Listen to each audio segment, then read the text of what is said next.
Muy buenos días, tengan todos, estimados estudiantes y futuros profesionales de las ciencias agrícolas.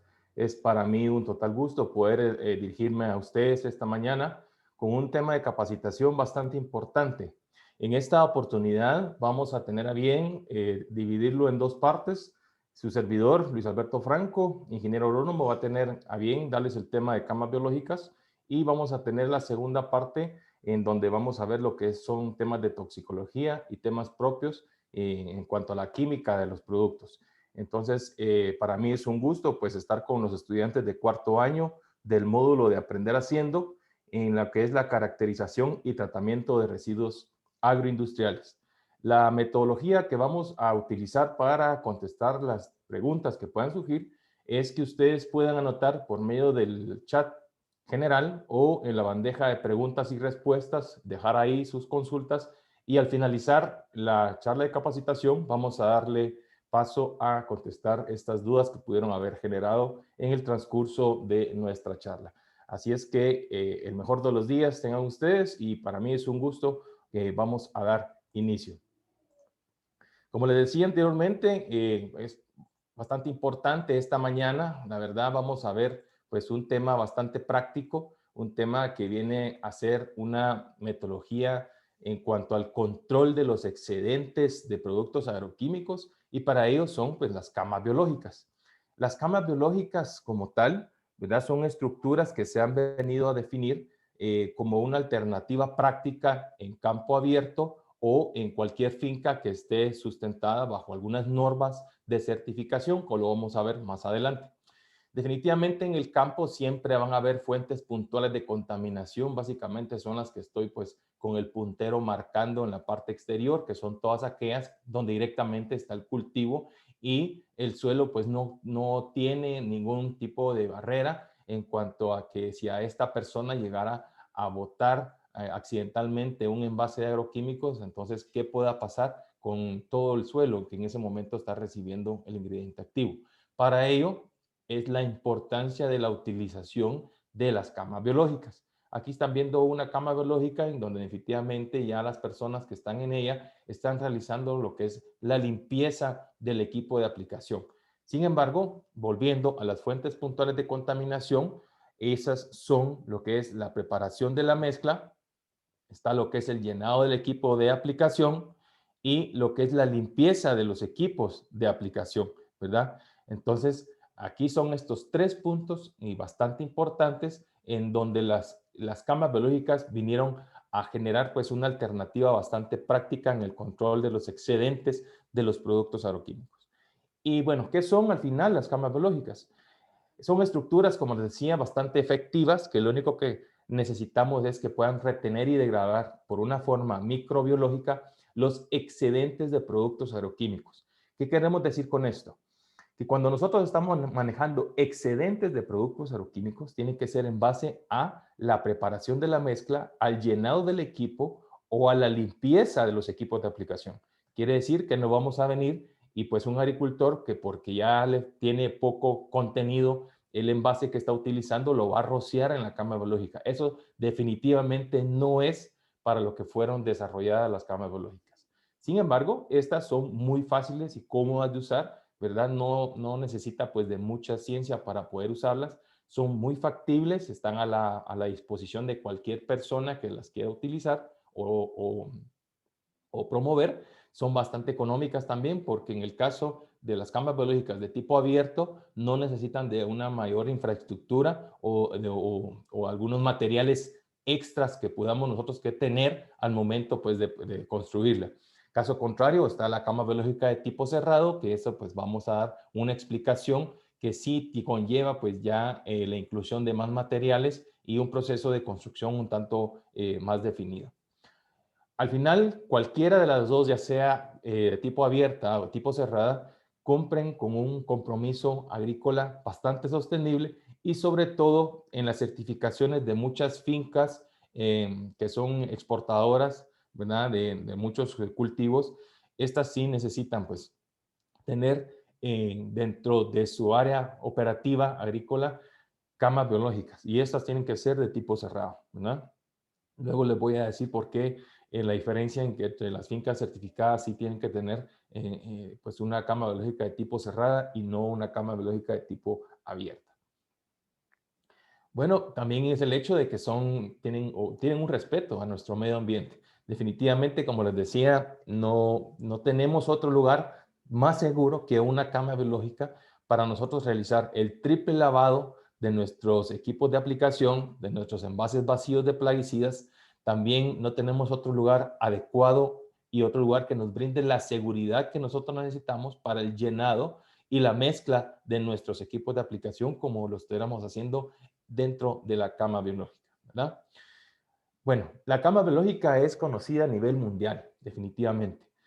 Bajo el sistema de idioma español se conoce como camas biológicas, biodep, biofiltros, sistemas de purificación, lechos biológicos, biolechos o biocamas. En el sistema inglés, perdón, se conoce como biobeds, biofilters, biomassbed, phytovac, biovac, biopurification system, on-farm bioremediation system. Al final, cualquiera de estas que les estoy mencionando, ya sea buscándolas bajo un idioma español o en el sistema inglés, cualquiera de ellas, sus resultados o objetivos para lo que son realizadas es exactamente el mismo, ¿verdad? Entonces, han variado según pues, investigaciones y según el desarrollo de otras personas que han tenido bien tratar la manera de ir desarrollando nuevas alternativas, de ir desarrollando pues una nueva base de datos que les conlleve a que las camas biológicas sean cada vez más efectivas, ¿verdad? Entonces, los nombres al final pueden cambiar, sin embargo, les decía que el objetivo es exactamente el mismo. ¿Y cómo es que sucede o cómo es que al final la cama biológica funciona, ¿verdad? Bueno, vamos a partir del hecho de que lo que necesitamos para que la cama biológica funcione son componentes de madera, ¿verdad? Puede ser también rastrojo de maíz, donde hay oportunidad de tener rastrojo o granza, que nosotros le llamamos acá en Guatemala granza de arroz, también se puede hacer, ¿verdad? O salvadillo de arroz también que se le menciona. Estos son dentro de los principales componentes. Pero básicamente se menciona la madera porque en ella tenemos celulosa, hemicelulosa y lignina. Y nos vamos a enfocar en la lignina. La lignina es la que les decía que se tienen los componentes anteriormente descritos y es la que vamos a tener pues mayor atención en ella. Conocemos muy bien la estructura química de la lignina, es una estructura orgánica bastante compleja, ¿verdad? No es tan difícil y lo que aquí va a funcionar es que nosotros al momento de integrar todo el material que adelante les voy a mencionar, lo que vamos a producir es el hongo descomponedor, el hongo descomponedor de madera, ¿verdad? O de pudrición blanca, como nombre científico para que esto sea pues, más generalizado, está conocido como Phanerochaete chrysosporium. Este hongo de pudrición blanca tenemos a bien muchas veces poderlo observar en los troncos de los árboles, ya sea en maderas vivas o en maderas muertas, en el caso de los cercos, ¿verdad? Entonces, este hongo es el que nos hemos familiarizado muchas veces cuando andamos en el campo y lo hemos visto. Y este es el que nosotros vamos a reproducir dentro de la cama biológica, ¿verdad? Para eso es que nosotros necesitamos la lignina, ¿verdad? Entonces, este hongo lo que va a hacer es que va a producir fenoloxidasas. Dentro de ellas va a tener la lignina peroxidasa y la manganeso peroxidasa y la lacasa. Estas enzimas lo que van a hacer es que van a destruir lo que es la estructura, ¿verdad? de la lignina. Lo van a hacer pues, de una forma viable y que estas estructuras químicas al final lo que hagan es que se dispersen en toda la cama biológica y son las que vayan a capturar después todos los componentes orgánicos que nosotros vayamos a depositar en ellas. Es decir, los PCBs, las dioxinas, algunos plaguicidas, solventes y aceites, toda vez estos sean de fabricación orgánica, ¿verdad? Tomamos en cuenta que, nuevamente, lo que les estoy mencionando es que necesitamos primero la estructura de la lignina como tal, la vamos a encontrar en el sustrato que les voy a mencionar más adelante.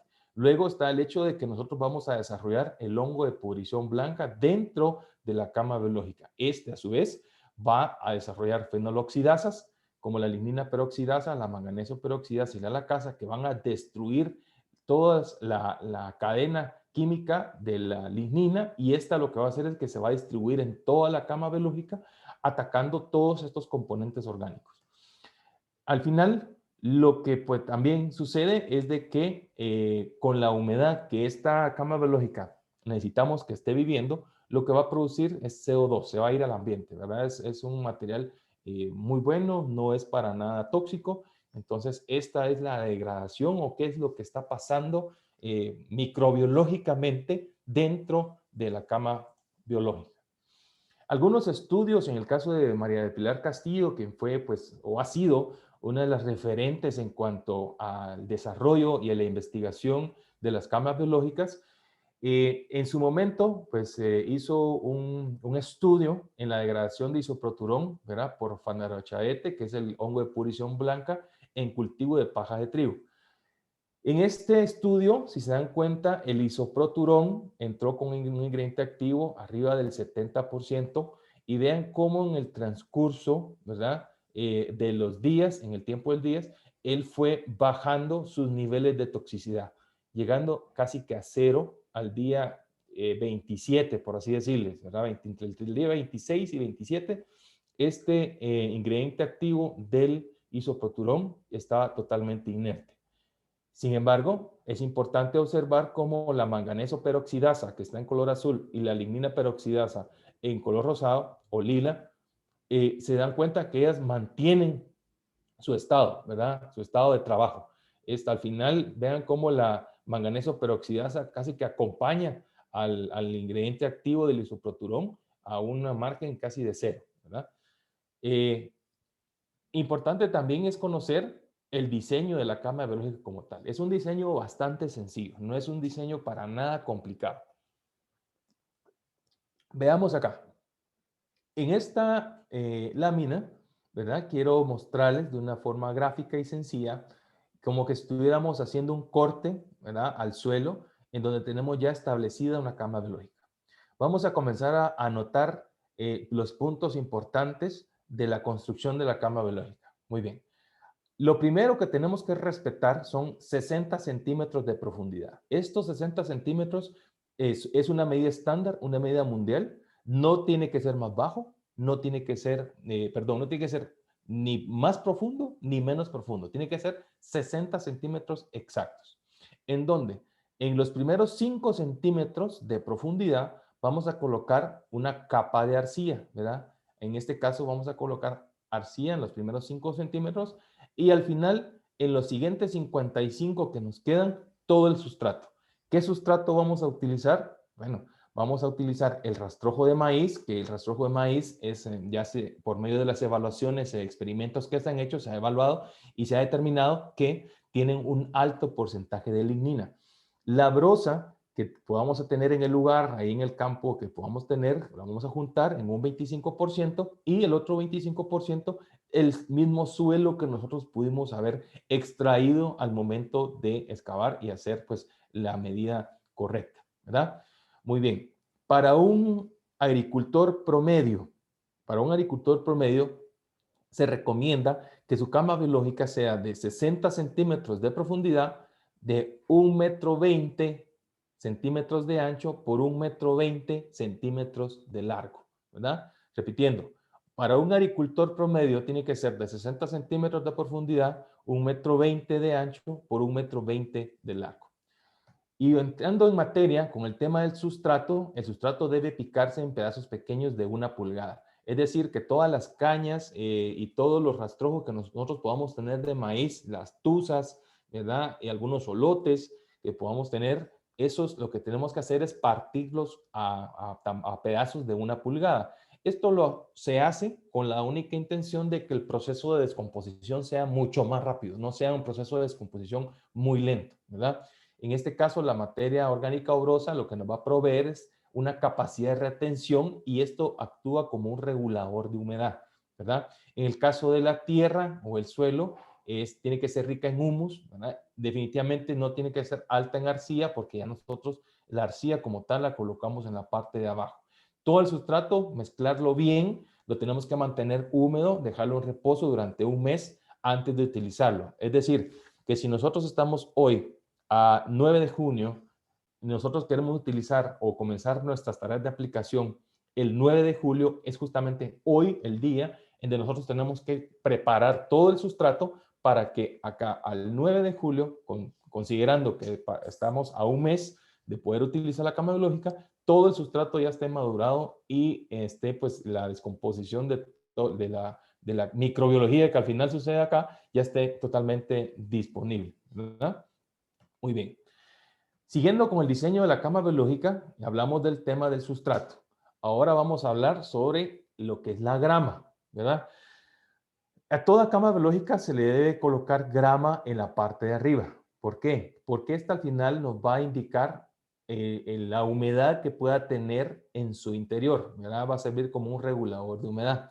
Eh, si llegara a faltar humedad, la grama se va a presentar, pues obviamente como cuando no regamos la grama del césped o del patio, se va a comenzar a secar y eso no es un indicativo de que definitivamente aquí abajo se está secando todo. Entonces tenemos que regarlo de forma que la grama siempre esté verde y la grama pues sea un indicador que estamos haciendo bien el trabajo.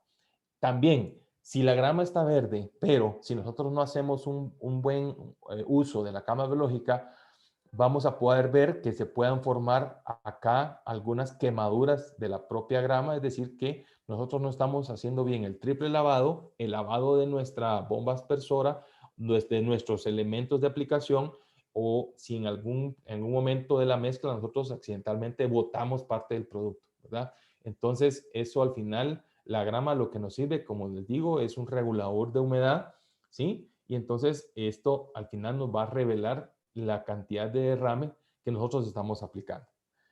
Volviendo con el tema de la arcilla, como les decía, es de 5 centímetros. Acá pues se me fue un número. Sin embargo, tiene que ser de 5 centímetros. Esto lo que va a hacer es que nos va a proveer una capa impermeable, ¿verdad? ¿Por qué una capa impermeable? Un dato que se me está escapando es que todos los plaguicidas que son manejados dentro de la cama biológica se comienzan o son degradados ya en los primeros 20 centímetros, ¿verdad? Es decir, que a esta altura todos los plaguicidas que nosotros ya hayamos incorporado a la cama biológica, a esta altura ya fueron degradados completamente. Ya lo que resta de toda la profundidad de la cama biológica simplemente es un proceso de rectificación en cuanto a la degradación de los ingredientes activos de los plaguicidas. Y no solo pasa eso en el sustrato como tal, sino que al llegar a la arcilla todavía se encuentra con esta capa impermeable que va a disminuir o va a detener el flujo de agua. Si la cama biológica está muy húmeda, lo que va a pasar es que esta detiene el flujo de agua que pueda pasar ahí, ¿verdad? Entonces la retención va a ser por un tiempo mayor y definitivamente lo que vaya a pasar de la capa de arcilla ya es agua totalmente libre de contaminantes. Y dentro de su diseño también se establece la colocación de un techo o cobertura. En el caso del techo o cobertura puede ser pues a ingenio de cada uno. Acá lo que hacen es que hacen un tipo como de curvatura con un tubo de PVC de media pulgada y a este pues le incorporan nylon, ¿verdad? Lo que se quiere es que la lluvia que pueda llegar en las partes pues, donde la lluvia o la precipitación pluvial es muy alta, no nos vaya a negar de agua, porque si esto nos pasa, que nos llega y nos anega de agua, lo que nos va a pasar es que la cama biológica se va a arruinar, ¿verdad? Entonces, eso es básicamente lo que hace el techo o cobertura. En el caso de los bordillos de block, ¿verdad? Tienen que ser bordillos de block de 10 centímetros a todo su lateral, ¿verdad? En los 4 lados tenemos que colocar bordillos de block de 10 centímetros como mínimo. Estos lo que hacen es un sistema de defensa que si en esta parte ya se está, bueno, nuevamente volviendo al hecho de que está lloviendo mucho y estamos teniendo la formación de charcos, ¿verdad? O algunas fuentes donde el agua, pues definitivamente el suelo ya no la retiene. Entonces esto lo que hace es que defiende que el agua vaya a ingresar directamente a la cama biológica. Eso es, al final, los bordillos y el techo sirven como barreras protectoras de agua de lluvia o del agua pues, que esté pues, a flor de tierra, ¿verdad? Los puntos importantes que tenemos que tomar en cuenta para la construcción de la cama biológica es que el tamaño de la cama va a depender de la cantidad de agua contaminada. que esta va a provenir del lavado del equipo que se vierte en ella. Vamos a ver más adelante en una pequeña fórmula cómo la podemos hacer.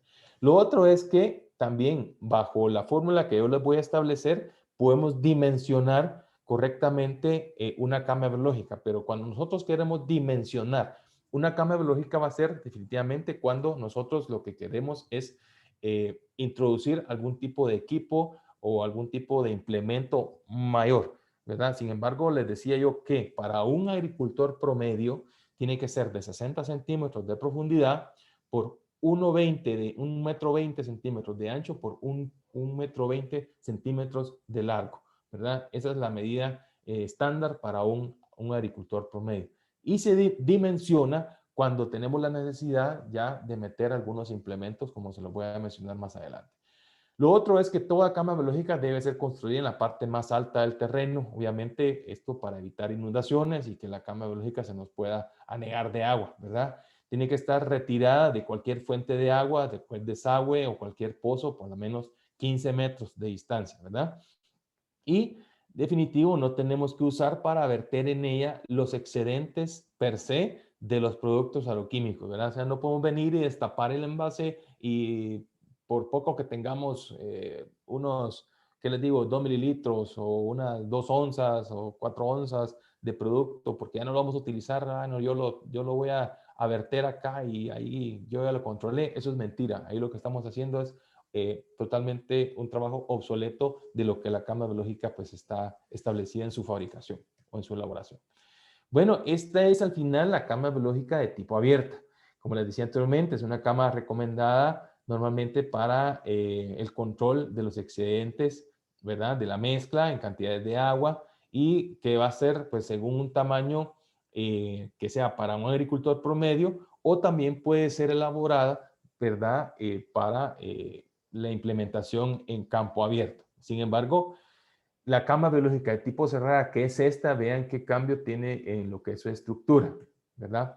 Si se dan cuenta acá, ya nosotros necesitamos pues de que sus paredes sean totalmente impermeables, definitivamente tienen que ser de plástico, concreto, ya aquí ya lleva un trabajo pues un poquito mayor.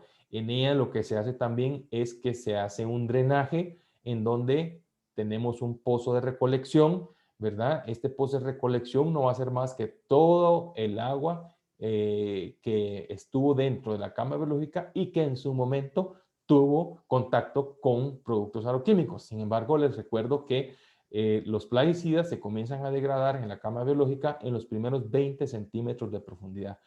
¿Qué hacemos con esta agua que está acá del pozo de recolección? Bueno, como nosotros ya la cama biológica la hicimos en base a una cantidad de agua contaminada, esta agua es un agua libre de contaminantes. Entonces lo que nos va a servir es que la vamos a venir y la vamos a verter nuevamente dentro de nuestra cama biológica. Nos va a servir para mantener la humedad que necesitamos dentro de ella. En el caso de los sustratos, definitivamente el sustrato natural que les decía anteriormente, lo que es el suelo, lo que es la brosa y lo que es el rastrojo de maíz, sí lo vamos a tener. Pero tenemos que agregarle, aparte de la arcilla, tenemos que agregarle grava o macadam o como se le conozca en algunos otros países, otro filtro más, ¿verdad? Entonces, esta cama biológica, como se dan cuenta, sí tiene un poquito más de trabajo, sin embargo, cumple exactamente la misma función como la cama biológica de tipo abierta. Bueno, ¿cómo dimensionamos una cama biológica? Bueno, al principio tenemos que conocer que tenemos que sacar la cantidad de agua contaminada. Para ello tenemos tres símbolos, tres datos, ¿verdad? Y una dimensional, una cantidad y una dimensional. Bastante sencilla. Yo voy a dar un par de tiempo para que ustedes puedan tomar una foto o una captura de pantalla de estas dos láminas siguientes para que les quede pues, bastante claro. Y si no, pues vamos a dar ahí un canal en YouTube para que lo puedan ver nuevamente. Volviendo acá a la lámina, es decir, que nosotros tenemos que tener una frecuencia de aplicación del producto que va a estar medido en veces por semana. Vamos a tener un volumen de agua contaminada con una dimensional de litros y una temporada de aplicación en semanas. Entonces, ya entrando en el ejemplo, vamos a tomar en cuenta que tenemos una frecuencia de aplicación del producto de 3 veces por semana. Luego, logramos ver que el volumen de agua contaminada que nosotros obtenemos por el lavado del equipo de aplicación es de 5 litros.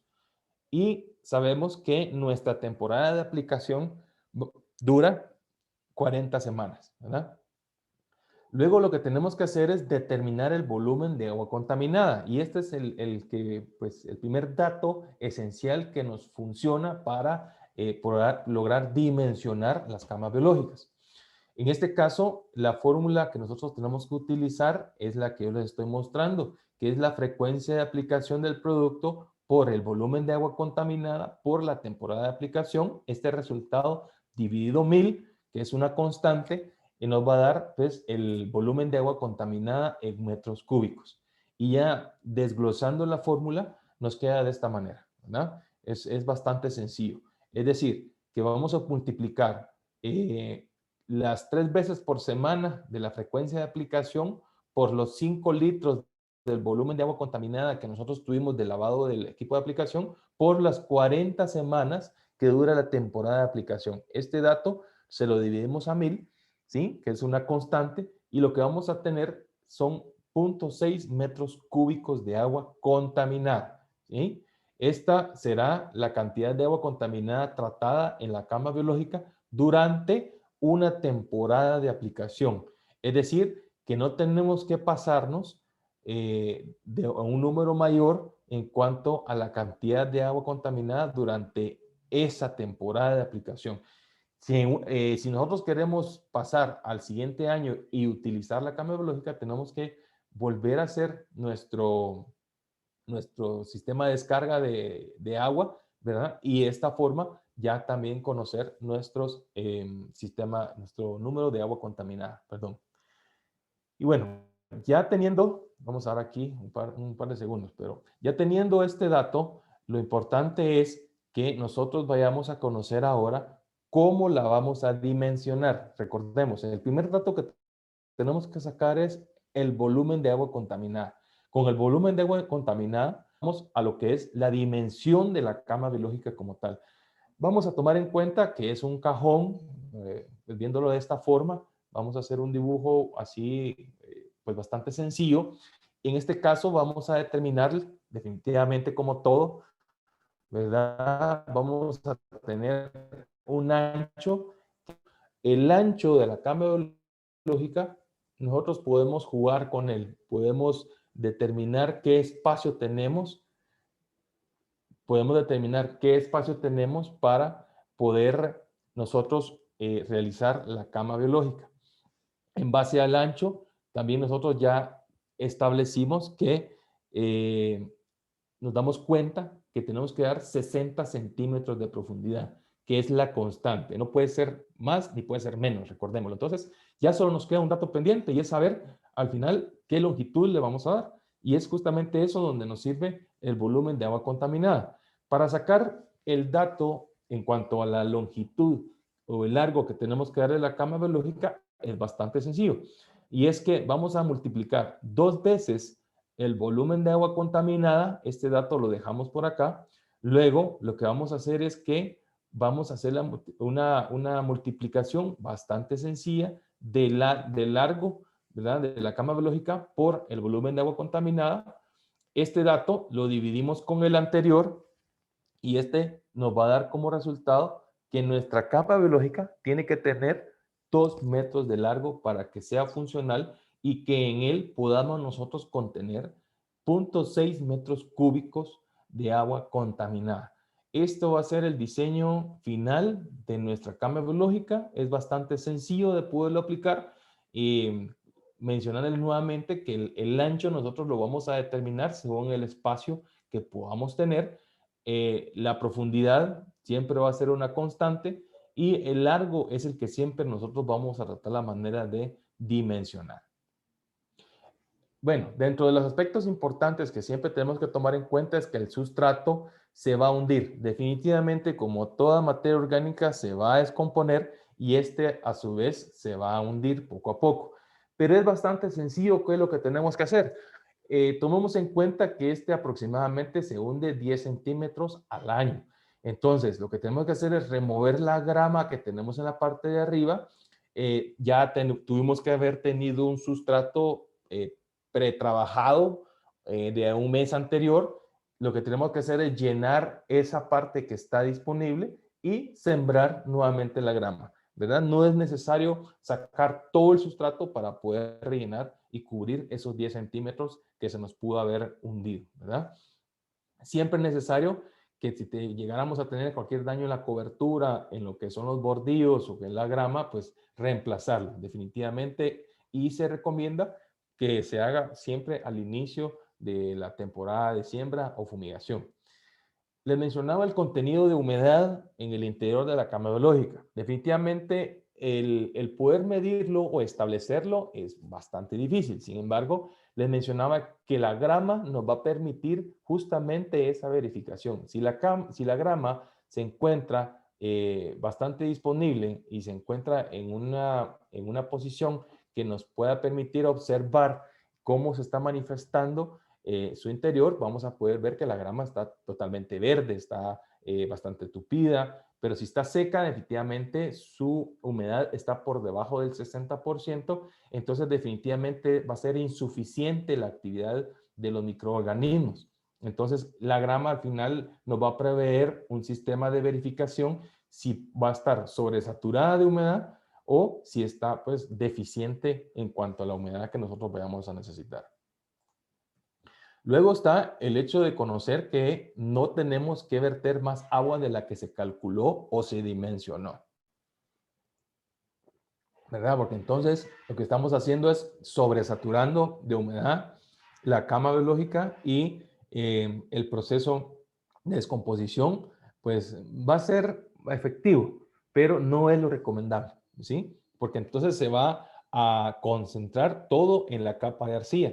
Y la capa de arcilla lo que hace es solamente como que mantener por un tiempo mayor ahí el agua, previo a que también logre pues pasar esta capa. Bueno, el tiempo de vida útil de la cama biológica son de 5 años. Luego de ese tiempo, el sustrato debe ser cambiado completamente. Tiene que estar vacío todo lo que nosotros elaboramos. ¿Podemos elaborar la misma fosa, llamámosle así, o lugar? Claro que sí, pero tenemos que sacar todo lo que es el sustrato. Esto nuevamente antes de que inicie toda temporada de aspersión. ¿Y qué hacemos con el sustrato? Bueno, el sustrato lo seguimos utilizando, pero todavía le vamos a dar un trato especial definitivamente para evitar que todavía, aunque sabiendo que ya no lo hay, pueden existir excedentes de productos agroquímicos. Entonces el sustrato lo vamos a sacar, lo vamos a colocar por encima de un plástico, un nylon, una capa lo suficientemente grande. Esto al final lo que va a pasar es que lo vamos a cubrir y lo vamos a dejar ahí 8 meses aproximadamente. Imagínense qué pueda pasar dentro de eso cubierto y 8 meses después. Va a ser una materia orgánica bastante buena, muy importante. Y eso lo que podemos hacer es nuevamente incorporarlo al suelo. Entonces no estamos perdiendo absolutamente nada del trabajo que conlleva la elaboración y el mantenimiento de la cama biológica como tal. Acá les muestro algunos ejemplos y les quería mencionar lo de los tipos cerrada.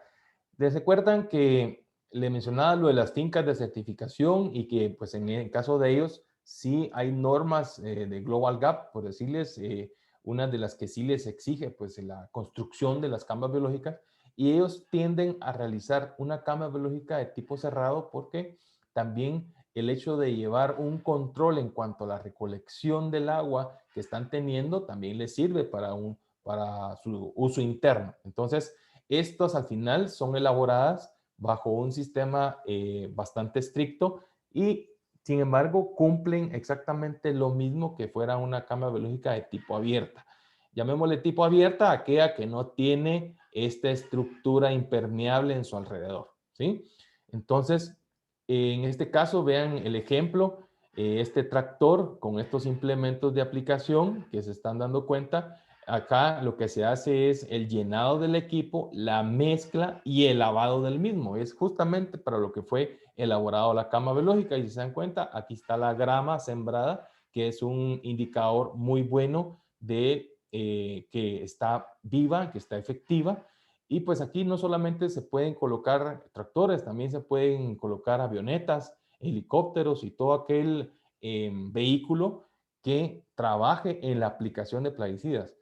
Para Guatemala, por darles un ejemplo, en las fincas de banano, en las fincas de plátano y fincas de palma y todo lo que son los cultivos que están en la costa sur de acá de Guatemala, todas las aeronaves tienen que salir de las fincas totalmente limpias, tienen que salir ya lavadas de tal manera que cuando aterrizan en el aeropuerto La Aurora ya vengan pues sin ningún excedente o ningún contaminante, ¿verdad? Entonces también es parte, como les mencionaba, por un ejemplo, de que las aeronaves que aplican productos agroquímicos, helicópteros o avionetas, tienen que ser lavadas en las camas biológicas, en las fincas donde fueron a hacer la aplicación, y cuando emprenden el regreso o el vuelo, tienen que indicar que ya viene totalmente limpio.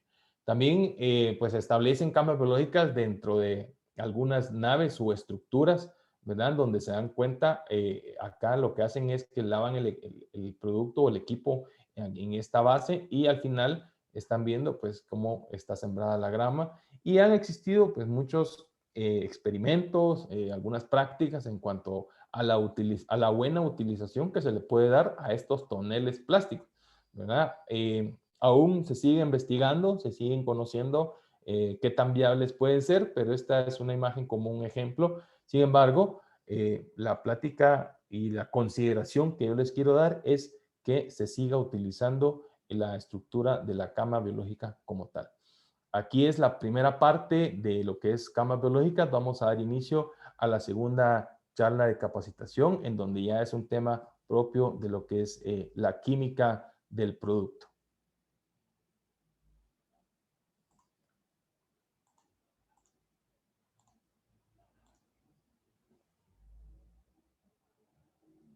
Ok, bien. Vamos a seguir con la segunda parte, que está dividida en dos prácticamente. Vamos a ver primero lo que es toxicología de plaguicidas, un poco sobre lo que es toxicología de plaguicidas, y después vamos a ver un poco sobre las propiedades físico-químicas y básicamente la clasificación de los plaguicidas. Yo lo voy a tomar un poquito de agua, perdón.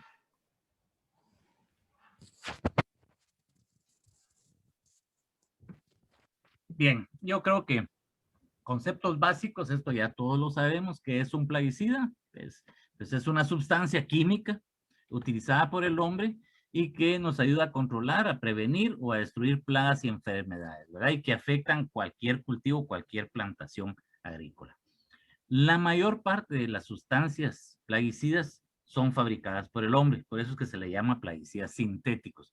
Hay plaguicidas orgánicas, hay otro tipo de plaguicidas, pero al final todos los plaguicidas son sustancias químicas, ¿verdad? Y se utilizan para lo mismo, control, prevención y destrucción de plagas y enfermedades. Calculo que más del 90% de los plaguicidas son plaguicidas sintéticos. Luego, otro concepto básico es el registro. Todo plaguicida que se utiliza en el campo, que se utiliza para la protección de los cultivos, tiene que tener un registro. ¿Y un registro qué es? Pues no es más que el proceso por el que la autoridad competente, en el caso de Guatemala es el Ministerio de Agricultura, Ganadería y Alimentación, y en cada uno de los países pues hay una autoridad competente que normalmente es el Ministerio de Agricultura, que toma diferentes nombres en cada país, ¿verdad? Ellos vienen y hacen un proceso para denegar o aprobar el registro para la venta y comercialización de un producto agroquímico, ¿verdad? Y lo hace después de haber analizado un montón de datos científicos que demuestran que el producto, en primer lugar, va a ser efectivo para la plaga que queremos controlar, ¿verdad? Y en segundo lugar, y más importante, que utilizado correctamente no va a representar ningún riesgo para la salud humana, para la salud animal, ni para el ambiente. Eso es el registro. Todo producto agroquímico, y esto es a nivel mundial, para ser utilizado, tiene que tener registro en el país donde uno está utilizando ese producto, ¿verdad? Si no tiene registro, no se puede usar. Son producto prohibido, son producto ilegal y hay que denunciarlo. Todo producto tiene que tener su registro. Los beneficios de los plaguicidas, pues yo creo que todos lo conocemos, ¿verdad? Es la protección a los cultivos y a los productos agrícolas. Ya dijimos, para prevenir, destruir y controlar cualquier tipo de plagas, virus, bacterias, hongos, insectos, nematodos, hierbas, etcétera, ¿verdad? También hay algunos que se utilizan para desfoliar o desecar. Hay otros que se utilizan también para regular el crecimiento y muchos de ellos también se utilizan para proteger el producto después de la cosecha. A veces antes de la cosecha, como las semillas, por ejemplo, ¿verdad? Y uno de los beneficios más grandes es que logramos producciones grandes en menores cantidades de área. Es decir, si nosotros producimos más en una menor cantidad de área, significa que vamos a dejar más área libre, más hábitat. Por eso es importante utilizarlos. Y aparte también provee una disminución de costos para el consumidor. Y esto conlleva a que nosotros, ustedes como ingenieros agrónomos y todos los agricultores del mundo, por medio de estas tecnologías de alta productividad, que no solo tienen que ver los plaguicidas, pues hay un montón de tecnologías más, riego, semillas mejoradas, condiciones controladas, qué sé yo, muchísimas más son necesarias para una producción suficiente de alimentos para abastecer a la población, ¿verdad? Los plaguicidas se estudian muchísimo, ¿verdad? Y precisamente actualmente los plaguicidas son los productos que más se estudian a nivel internacional, ¿ya? Más que las medicinas, más que los cosméticos, más que los alimentos, más que los aditivos, etcétera. ¿Por qué? Simple y sencillamente pues, porque cuando nosotros aplicamos un plaguicida, que generalmente es en campo, en invernadero, donde sea, cuando aplicamos el plaguicida puede llegar a un montón de compartimentos ambientales. Lo ideal es que solo llegue al cultivo y a la plaga que uno está controlando, pero puede haber derivas, pueden haber precipitaciones, pueden haber volatilizaciones y todo eso lo que hace es llegar al aire, puede llegar al suelo, puede llegar al agua. Si llega al aire, después se puede condensar y por precipitación caer nuevamente al suelo o al agua, etcétera, etcétera, y afectar ahí un montón de especies o llegar los residuos a un montón de lados. Y al final, lo que nosotros consumimos como humano proviene de ahí, provienen los alimentos directamente del cultivo, la carne de las reses que estuvieron pastando en el campo, de los peces que están en el río, del agua potable, etcétera. Y todos los estudios se hacen con tal de que estos productos que nosotros consumimos no tengan residuos o tengan residuos que sepamos que nunca nos van a hacer daño. Por eso es que se estudian tanto, porque el plaguicida puede llegar a tantos compartimentos. Y por eso es lo importante de usar un plaguicida de una forma correcta y adecuada, precisamente para que al final no nos haga daño al humano, ni a los animales, ni al ambiente en sí, ¿verdad? Ni al aplicador, ni a nada. Como les decía, los productos plaguicidas son los más estudiados en toda la humanidad. Generalmente, para estudiar un plaguicida o desarrollar un plaguicida, se lleva una investigación que dura entre 8 a 10 años, un promedio de 9 años. Normalmente se comienza a estudiar más de 140,000 moléculas, de las cuales al final de esos 10 años solo una sale al mercado, porque hay un tamiz de estudios que va quitando todos los productos que no son factibles, que puedan, o que son productos que van a generar algún riesgo. Todos esos se quitan y al final solo llega uno que nos indica que usado adecuadamente no nos va a producir riesgos. Más o menos cuesta alrededor de 286 millones de dólares producir un agroquímico, que es el que sale al mercado.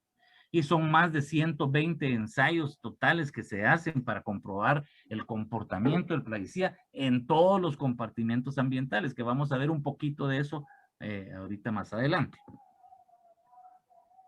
La investigación de los plaguicidas ha ido cambiando muchísimo todos los años y últimamente más. Los primeros plaguicidas ya comerciales a nivel industrial, se puede decir, comenzaron básicamente después de la Segunda Guerra Mundial. Comenzaron los insecticidas organoclorados, que fueron de los primeros, después siguieron los organofosforados, varios herbicidas, de los cuales muchísimos de ellos pues ya no se utilizan, ¿verdad? Porque la investigación ha ido cambiando y las exigencias de que el producto tiene que ser más inocuo y menos persistente y menos peligroso para el ambiente han ido cambiando muchísimo, ¿verdad?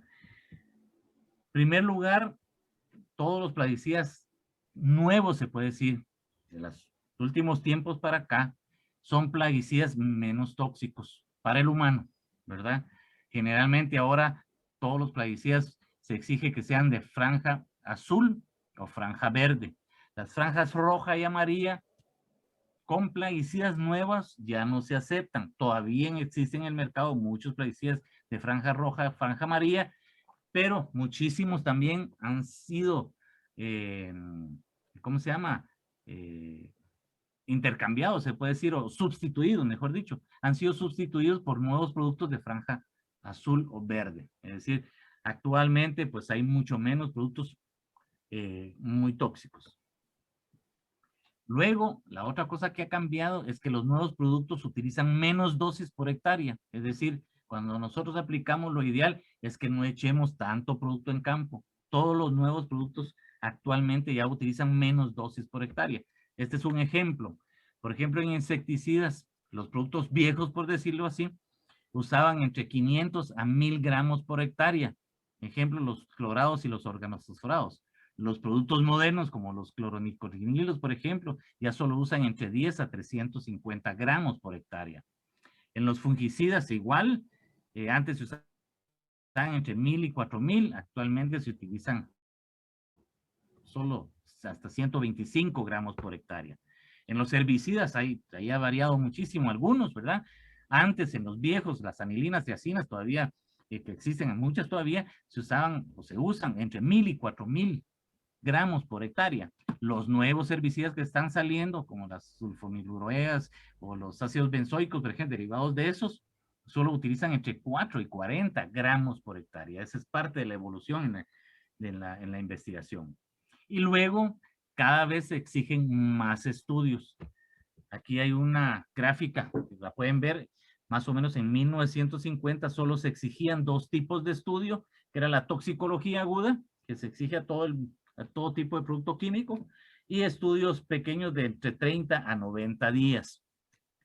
Ya en 1970, cuando surgieron con estos productos problemas de que algunos eran muy persistentes en el ambiente, y en medicina se dio un caso muy claro de que algunos productos químicos podían, por ejemplo, causar teratogénesis en embriones y otros. Entonces, se comenzó a exigir que hubieran más estudios. Ahí, aparte de la toxicología aguda y de los ensayos de 90 días, ya se pasaron a ensayos subcrónicos, a ensayos un poco crónicos de 2 años y 1 año, y a estudios de reproducción y teratogenicidad, perdón. A partir del 90 para acá, la cantidad de estudios es mucho más grande y actualmente hay otros estudios nuevos que se han ido incorporando, como en la parte de los, ¿cómo se llaman estos productos? De los disruptores endocrinos, por ejemplo. Ya de los 90 para acá, y aparte la toxicidad aguda de los 90 días, de toda la toxicidad crónica, se ve ya carcinogenicidad, se da teratogenicidad, todo lo que es toxicología en metabolitos, se introdujeron efectos mutagénicos, efectos tóxicos cumulativos, y se vio toda la parte ecotoxicológica que tiene que ver con los efectos a los organismos no objetivos, como son aves, peces, abejas, microorganismos del suelo, etcétera, etcétera. Y toda la parte ambiental, eso lo vamos a ver un poquito más adelante. Y solo como un ejemplo, aquí en la parte inferior del lado derecho, ustedes pueden ver a una persona que tiene la cantidad de leyes conteniendo todos los estudios necesarios para el registro de un agroquímico. Es decir, es muchísimos estudios, muchísima plata y muchísimo tiempo. En resumen, como un tipo de flujograma, yo les comentaba, normalmente por un método que se llama screening químico, que se hace por medio ¿cómo se llama?, de computadoras, entran en proceso más o menos 140,000 moléculas que se comienzan a analizar que puedan tener algún beneficio y que puedan ser efectivas para el control de alguna plaga en campo. De aquí pasan solamente 500 moléculas después de haber visto que hay muchas que no se pueden sintetizar, muchas que la síntesis sale muy cara, muchas que son extremadamente tóxicas, entonces se van descartando. Y aproximadamente en esos 8 años después de aquí, de esta primera fase, solo pasan 500 moléculas a una segunda fase, que es donde se hacen ya las eficacias biológicas, es decir, ¿realmente sirve el producto o no sirve? Eso se hace a nivel de ensayos de laboratorio. De ahí se descartan un montón. Algunos que no tienen la eficacia que uno desea, pues se descartan. Pasan la toxicología aguda y pasan la toxicología subcrónica, que la vamos a ver más adelante, que son los estudios esenciales para saber que no van a causar daños muy graves al ser humano, ¿verdad? Ni a los animales. Luego de eso se pasa a una tercera fase, aproximadamente de estas 500, y aquí ya solo pasan 25, y aquí en esta tercera fase pues ya se hacen todos los estudios de toxicología crónica. Esos estudios tienen que ver con produce cáncer o no produce cáncer, produce neurotoxicidad o no, tiene efectos en la reproducción, son acumulativos, todo eso tiene que ver con la toxicología crónica, y se ve todo lo que es la ecotoxicología, o sea, el efecto para todos los organismos que no son objetivos. Después de esos estudios ya solo pasan 5 moléculas a la última fase, que es donde ya se ve todo lo que son pruebas ambientales, pruebas de metabolito y residuos, ¿verdad? Después de pasar todas estas pruebas, al final un producto sale a campo, después de 8 o 10 años de investigación.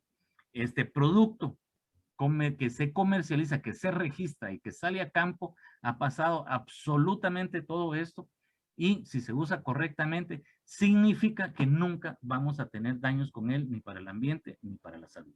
Eso es básicamente lo que comprende la investigación de un plaguicida. Aquí está resumido todo lo que se investiga, la parte química que tiene que ver con la síntesis, con toda la parte de cómo se formula, cómo se empaqueta, cómo se desarrolla, cómo se optimiza la síntesis, etcétera. La parte biológica que tiene que ver con toda la parte de efectividad, ¿verdad? Pruebas de campo, pruebas de invernadero, laboratorio, pruebas de campo para desarrollo y registro. Y luego vienen 2 compartimentos que cuestan aproximadamente $100 millones, que tiene que ver toda la toxicidad aguda para un montón se hace todo en laboratorio, a nivel de laboratorio, para todo lo que son animales de sangre caliente, para mamíferos, y que estos son los datos que se extrapolan para el ser humano y para el medio ambiente, toda la toxicología con mismos no previstos, abejas, pulgas de agua, peces, aves, etcétera. Y se ve también todo el destino ambiental. ¿Qué pasa cuando uno aplica el producto? ¿Cómo se degrada? ¿En qué tiempo se degrada? ¿Qué lo degrada? ¿Hacia dónde se va en el tiempo que se está degradando? Si se va del agua, si puede irse del suelo al agua, etcétera, etcétera. ¿Cómo se transporta dentro de las plantas? ¿Se acumula o no se acumula? ¿Y por cuánto tiempo se acumula? Y al final también aquí se ve todo lo que es los límites máximos de residuos, que esto vamos a explicarlo un poquito adelante también. En la parte de toxicología, vamos a ver ahorita, básicamente lo que se hace es la identificación de peligrosidad del producto. Cada producto químico tiene una peligrosidad intrínseca. Todos los productos químicos son peligrosos. Quien inventó, no inventó, quien inició la toxicología como ciencia fue este señor que está acá, que es Paracelsus, y él tiene una frase que es muy famosa, que dice que nada es veneno y sí todo es veneno. La diferencia está en la dosis. ¿Qué significa? Absolutamente todos los productos químicos pueden ser venenosos o peligrosos. La sal de mesa común, por ejemplo, que ustedes todos los días la comen en la comida porque la sazonan. Yo les aseguro que si ustedes ahorita van y se comen ahorita 2 libras de sal, el día de mañana ustedes van a tener efectos en su salud, serios, ¿ya? El aire también, mucha cantidad de oxígeno le puede hacer uno daño. Sí, todos los productos químicos pueden ser peligrosos, no, son peligrosos, depende de la dosis, ¿verdad? Y la toxicología lo que hace es precisamente ver eso. Primero es la identificación de la peligrosidad. ¿Qué tan peligroso es un producto en sí? ¿Verdad? Todos los productos químicos se tiene que determinar qué tan peligroso es, y ahí lo que se determina es la toxicología oral aguda, que la vamos a ver adelante, que es la DL50. Ya todo producto la tiene. Hay algunos productos cuyas DL50 son muy altas y son poco peligrosos. Significa que uno tiene que comer mucho de ese producto para intoxicarse. Y hay productos con DL50 muy bajitos y son muy peligrosos. Eso depende de cada producto. Luego se hace una evaluación de la dosis respuesta, que es lo que yo les estaba indicando. Bueno, ya sé que es muy peligroso, pero ¿cuánto necesito comer para que realmente yo sufra peligro o sufra daño? Esa es la evaluación dosis respuesta. Luego se hace una evaluación también de la exposición, ¿ya? No es lo mismo que un producto sea muy peligroso, pero que yo no esté expuesto nunca a él, entonces nunca me va a hacer daño. Puede ser que un producto no sea tan peligroso, pero que yo tenga mucha exposición con él y entonces sí me va a hacer más daño. Esa es básicamente la evaluación de la exposición. ¿Qué tanto nos llega a nosotros ese producto? Por ende, ¿qué tanto nos puede hacer mal? Y por último, en base a todo eso, pues se hace la caracterización del riesgo. Todos los plaguicidas pasan este proceso precisamente para saber que si después de que nosotros aplicamos en campo, bien aplicado con buenas prácticas agrícolas, el producto que sale ahí va a ser inocuo para la persona que lo va a consumir. Básicamente eso es lo que se hace. Después de hacer miles de estudios, como vamos a ver ahorita. Primero se hacen estudios toxicológicos, como les decía, que es el riesgo a humanos y animales. Ahí se hacen 2 tipos de estudios. Se hacen unos que se le llama fenomenológicos, que tiene que ver en cómo el producto afecta los órganos y los sistemas del cuerpo del animal en ensayo o del ser humano, ¿verdad? Ahí hay estudios agudos, genotóxicos, subcrónicos, crónicos y carcinogénesis, teratogénesis, que es reproducción y desarrollo, y estudios de neurotoxicidad. Y se hace estudios mecanísticos. Eso significa cómo lo absorbo, por qué medio lo absorbo, cómo se distribuye, cómo se metaboliza y cómo se excreta. Y además están los estudios ecotoxicológicos, que son para los organismos no objetivos. Todos los estudios que se hacen bajo guías estandarizadas a nivel internacional. Básicamente se utilizan 2 tipos de guías. Una es la OPPTS, que es una guía de la EPA, de la Agencia de Protección Ambiental de los Estados Unidos, y la otra son las guías de la OSD, que son de la Unión Europea. Estas son las guías que se utilizan para hacer todos los estudios. Estas mismas guías indican, por ejemplo, qué tipo de animales se usan para los estudios, solo ese tipo de animales se utilizan, qué raza específica, etcétera, ¿verdad? Bien. Vamos a comenzar a ver un poco sobre todos estos estudios. Vamos a iniciar con lo que son estudios de toxicología aguda. Básicamente la toxicología aguda se hace para saber la cantidad en una sola exposición que causa la muerte en animales de prueba y sobre todo en el 50% de los animales de prueba. Por ejemplo, ahí se sacan 2 datos que son importantes. Se saca la dosis letal 50, se pone 50 porque mató al 50% de la población, que puede ser oral y dermal. Y se saca la concentración letal 50, que es por medio inhalatoria. ¿Ya? Aquí lo que se hace es poner a un lote de animales en prueba y se determina cuál es la dosis mínima que va a causar el 50% de la muerte en esos animales. De ahí se saca la DL50 que se da en miligramos por kilogramo, miligramos de producto por kilogramo de peso corporal de la persona que va a ingerir el producto. Todos los productos químicos tienen DL50 o CL50, no solo los plaguicidas. Ustedes van, miran, todos los medicamentos tienen que tener DL50, los aditivos en los alimentos tienen que tener DL50, todos los productos químicos tienen que tener este tipo de toxicidad. La toxicidad aguda, que es esta que les digo, hay una batería, se hacen 6 exámenes específicamente. Uno es la toxicidad oral aguda, la otra es la toxicidad aguda dermal y la otra es la toxicidad aguda inhalatoria. Para eso se utilizan, para la oral aguda se utilizan ratas, para la dermal se utilizan conejos normalmente y la inhalatoria se utilizan ratas. Es decir, en la aguda lo que se hace es darle de una sola dosis de comer a la rata y ver la dosis que mata el 50% de la población. En la dermal se utilizan conejos, a ellos se les rasura más o menos un 10% de la piel de su cuerpo y sobre eso se le pone un parche con el producto y también se hace la misma determinación. Y la inhalatoria es en cámaras donde se mantiene una concentración del aire con una cantidad del producto que la rata puede inhalar y en base a eso pues se saca esa toxicidad, ¿verdad? Todo esto, como les digo, pues se hace en laboratorio con pocos animales, son animales que están validados. ¿Por qué se utilizan estos animales? Uno, por la sensibilidad de los mismos y dos, porque estos animales son los que metabólicamente más se parecen al humano y por eso es que se utilizan. Por ejemplo, el conejo se utiliza para la dermal porque la piel es mucho más sensible que la rata. Estos 3 valores son importantes porque estos 3 valores son los que se utilizan para la clasificación toxicológica de los plaguicidas que vienen en las etiquetas. No sé si ustedes conocen las etiquetas de los plaguicidas. En la parte de abajo trae una franja de un color que es la franja toxicológica. Más adelante vamos a ver un poco esto y de estos valores salen precisamente esa clasificación. Luego los otros 2 estudios es la irritación y corrosión dermal y la irritación o corrosión ocular. Ambos se hacen en conejos.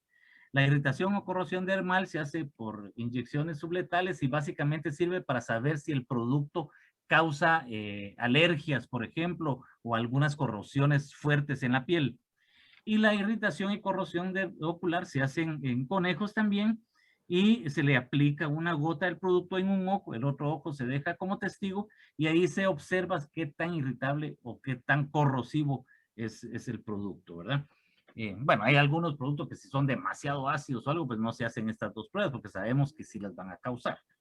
Esos son básicamente los estudios de toxicología aguda que se hacen. Luego se hacen estudios de genotoxicidad. Hay 2 tipos de genotoxicidad, que es básicamente para ver si hay alteraciones en el ADN, a ver si hay reversiones mutagénicas o aversiones cromagénicas. Esto se hace por medio de cultivos con salmonela. Es un test que se llama test de Ames. Y el otro se hace en vivo, se le inyecta a las ratas por intubación el producto y después se ve si a las ratas no les causó ningún daño citogénico. Estos, ¿cómo se llama? También se hace, todo, pues absolutamente todos se hacen a nivel laboratorio, pero tanto la toxicología aguda como la genotoxicidad son de los primeros que se hacen. Todos aquellos productos que se ven que son exageradamente tóxicos, que no pueden ir a ser un producto comercial o que producen ya en estos test daños al ADN, se descartan y no pasan a la siguiente fase. La siguiente fase pues es la toxicidad subcrónica. Aquí en la toxicidad subcrónica se alimentan los animales de laboratorio, normalmente se hacen en ratas, en cobayos o en perros, cuando se requiere mayor cantidad de vida. Perros beagles es el que se usa básicamente en estos ensayos. Y se hacen, lo que se hace es darle el producto, darle el plaguicida dentro de la dieta al animal en diferentes dosis, ¿ya? Hay un grupo con una dosis, otro grupo con otra dosis. Normalmente son de 3 a 5 grupos con dosis diferentes y se les da todos los días el producto con el alimento y dependiendo del estudio que se va a hacer o del animal, se hace a 14 o a 90 días. Finalizado eso, se analizan todos los efectos que pudieron haberse ocasionados en los individuos que están siendo analizados o que están en laboratorio, ¿verdad? Y ahí se analizan todos los tejidos, los órganos y todos los sistemas. Y se determina ahí cuál fue la dosis que se dio al grupo de animales y que no les causó absolutamente ningún efecto después de habérsela dado todos los días. A eso es lo que se le denomina el NOAEL en inglés, que es el nivel de efecto adverso no observado. Eso se da en miligramos por kilogramo por día. Es una dosis, como les dice, de la dosis que puede utilizarse y que no va a producir ningún efecto durante todo ese tiempo en el animal. No sé si eso quedó claro. Esto es importantísimo porque el NOAEL es el límite de incertidumbre, ¿ya? Si nosotros usamos dosis de NOAEL o menores, sabemos que no va a producir absolutamente ningún efecto, incluyendo, y eso se supone que se le dio al animal de comer todos los días el producto. Si la dosis supera el NOAEL, significa que ya hay un riesgo de probabilidad de que pueda hacer daño. Y eso es lo que se usa, el NOAEL, esas dosis son las que se usan para hacer ya los estudios crónicos. De aquí a la toxicidad subcrónica, hay muchos productos que tampoco pasan a la siguiente fase. Y luego viene una de las últimas fases que son los estudios toxicológicos crónicos. Básicamente hay un estudio que es donde se ve todos los daños ¿cómo se llama? A todos los órganos, sistemas del organismo y ver la probabilidad de si el producto produce cáncer o no. Para eso, como dice, son toxicidad crónica, significa que es de largo plazo, ¿ya? Aquí se utilizan también la rata y el ratón y el perro en animales de laboratorio y también se usan dosis repetitivas, es decir, se le da todos los días en el alimento de comer al animal. El plaguicida se incluye en el alimento todos los días, durante 12, 18 y 24 meses, ¿verdad? Que es el tiempo que pueden vivir los animales, y se les da por medio oral, por medio dermal y por medio inhalatorio, si hacen estos estudios, ¿ya? Al final del estudio, se tiene que demostrar que el producto, después de que toda su vida el animal comió esa dosis repetitiva todos los días, no le produjo ni cáncer, ni le produjo ninguna enfermedad crónica en el hígado, en los pulmones, etcétera, etcétera, ¿verdad? Luego también se hacen estudios de la reproducción para saber que el producto nunca va a causar daño en el feto ni en la progenie, ¿verdad? Se hacen efectos de teratogénesis, es decir, se hace esto, normalmente se hacen en ratas, se le da de comer a la rata antes de estar preñada, luego durante toda la preñez y posteriormente cuando ya tuvo las crías se le sigue dando de comer mientras las está amamantando. Y durante todo ese tiempo pues se hacen todos los estudios para ver que el feto no sufrió ningún problema, que no hubo teratogénesis, y luego estas mismas ratas vuelven nuevamente durante 2 generaciones a hacerse el estudio para saber que no va a haber ningún efecto tóxico durante generaciones. Y luego se hacen los estudios de neurotoxicidad, que es básicamente para ver que no van a haber efectos neurotóxicos, neurológicos, neuropatológicos. Y generalmente los estudios se hacen en ratas. Esos son estudios de largo plazo, ¿verdad? Estudios en los que a los animales se les da de comer todos los días durante toda su vida. Luego existen los estudios mecanísticos, como les decía, que ahí también se estudia cómo se absorbe el plaguicida por cada especie, cómo se absorbe cuando uno se lo toma, si entra por medio dermal, por medio de inhalación, cómo se distribuye internamente, si el producto o sus metabolitos pueden ir al cerebro, al hígado, los riñones, pulmones, etcétera. El metabolismo que tanto las plantas como los animales ejercen y degradan el producto internamente, y al final cómo los metabolitos o el mismo producto se excreta, ya sea por vía biliar, urinaria, heces o por la exhalación misma. Esos son básicamente todos los estudios que se hacen en la parte toxicológica en mamíferos y que al final son los que se extrapolan para el ser humano.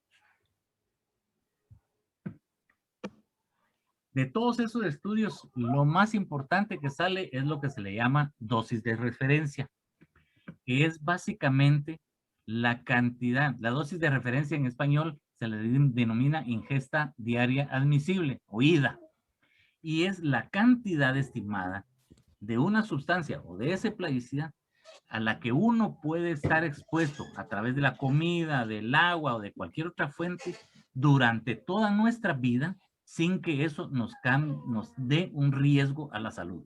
Eso es la ingesta diaria admisible.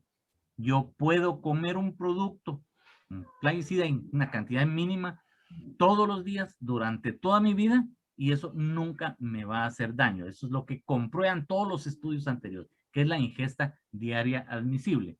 Es aprobada y avalada por todos los organismos internacionales, la FAO, la OMS, todos los organismos de certificación como la EPA, la Unión Europea, etcétera. La dosis se mide en miligramos por kilogramo por día. Los miligramos de la sustancia por kilogramo de peso corporal y por cada día. Así es como se mide la ingesta diaria admisible. ¿Y de dónde sale la ingesta diaria admisible? Básicamente se recuerdan que hay un NOAEL, o sea, el nivel de efecto no observado, ya que es la dosis que nunca les hizo efecto a los animales durante toda su vida. Ese es el NOAEL.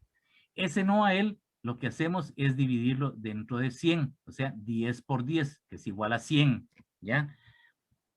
Y se divide dentro de 100 para extrapolarlo al ser humano.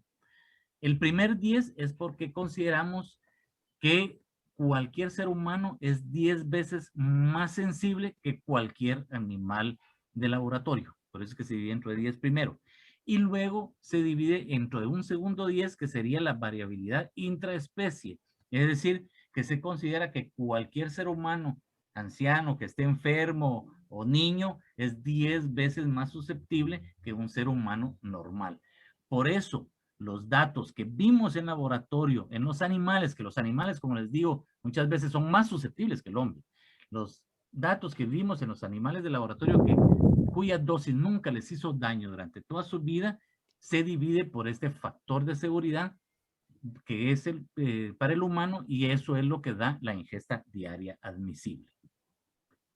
De ahí viene también lo que son los límites máximos de residuos, que es el nivel máximo de un residuo de plaguicida que se permite legalmente, y les voy a explicar por qué dice legalmente, en los alimentos o en los piensos, que ese es el concentrado, los concentrados, cuando se han aplicado correctamente, ¿verdad? Es decir, yo creo que todos sabemos que cuando uno produce un producto y ese producto, por ejemplo, lo queremos exportar a Estados Unidos, lo queremos exportar a Europa, a cualquier otro país, tiene que cumplir con los LMR, con el límite máximo de residuo. Y si es para consumo local, también tiene que cumplir con los límites máximos de residuos que el país exige. La mayor parte de nuestros países utiliza el Codex Alimentarius como base para los límites máximos de residuos. Ahí los vamos a ver. ¿Cuáles son los objetivos de los límites máximos de residuos? Primero es proteger la salud del consumidor. Luego es controlar el uso de los productos, porque cuando nosotros producimos y vemos que los límites máximos de residuos están muy por encima del LMR fijado, significa que no estamos haciendo buenas prácticas agrícolas. Entonces, algo estamos haciendo mal en campo. Y además, pues facilita el comercio, porque cumpliendo con los LMR, nosotros podemos exportar a cualquier lado. La IDA se fijó, como lo vemos aquí. Aquí arriba está el NOAEL y tenemos un margen de seguridad. Y al final tenemos la IDA, que es la ingesta diaria admisible.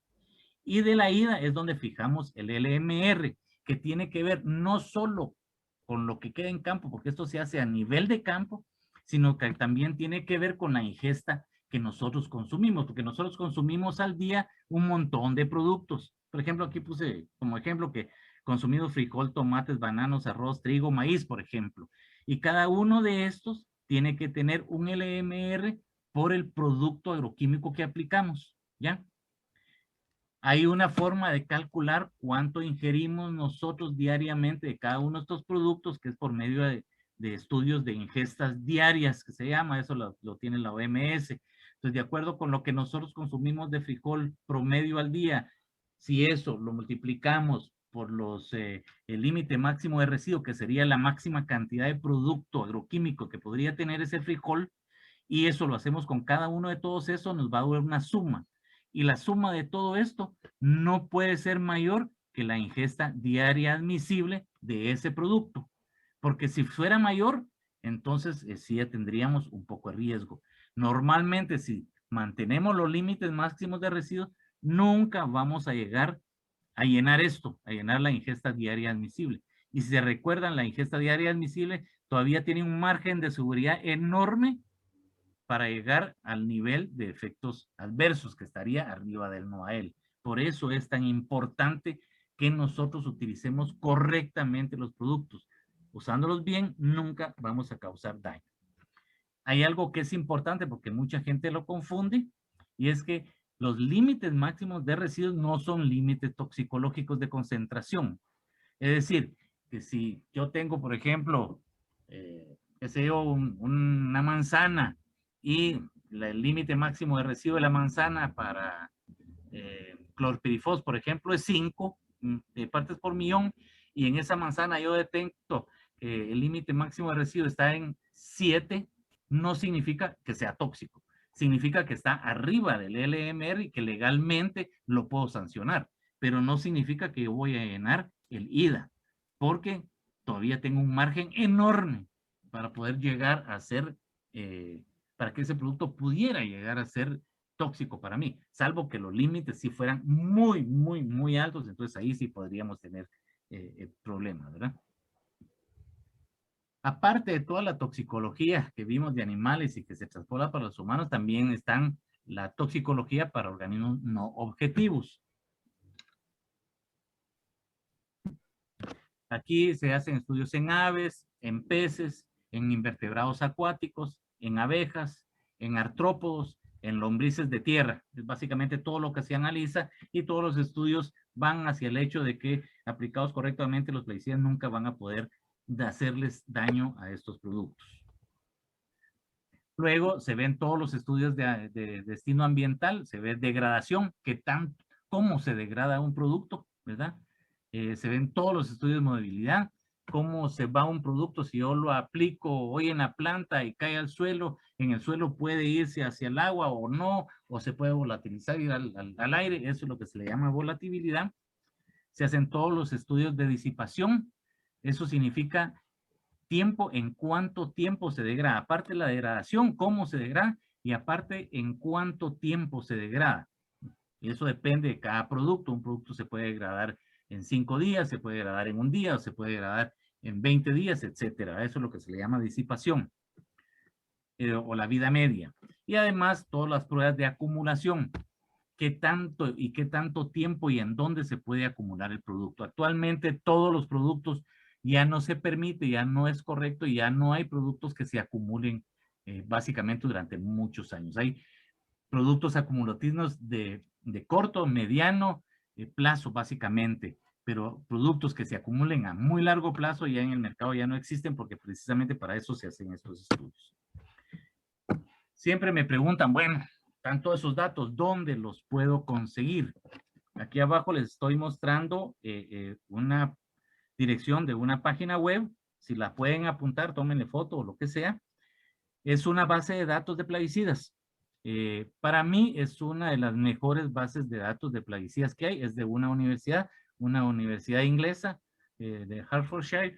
Este es el enlace, pueden entrar a él. Ahí están todos los datos. Si quieren, hacemos una prueba para ver si logro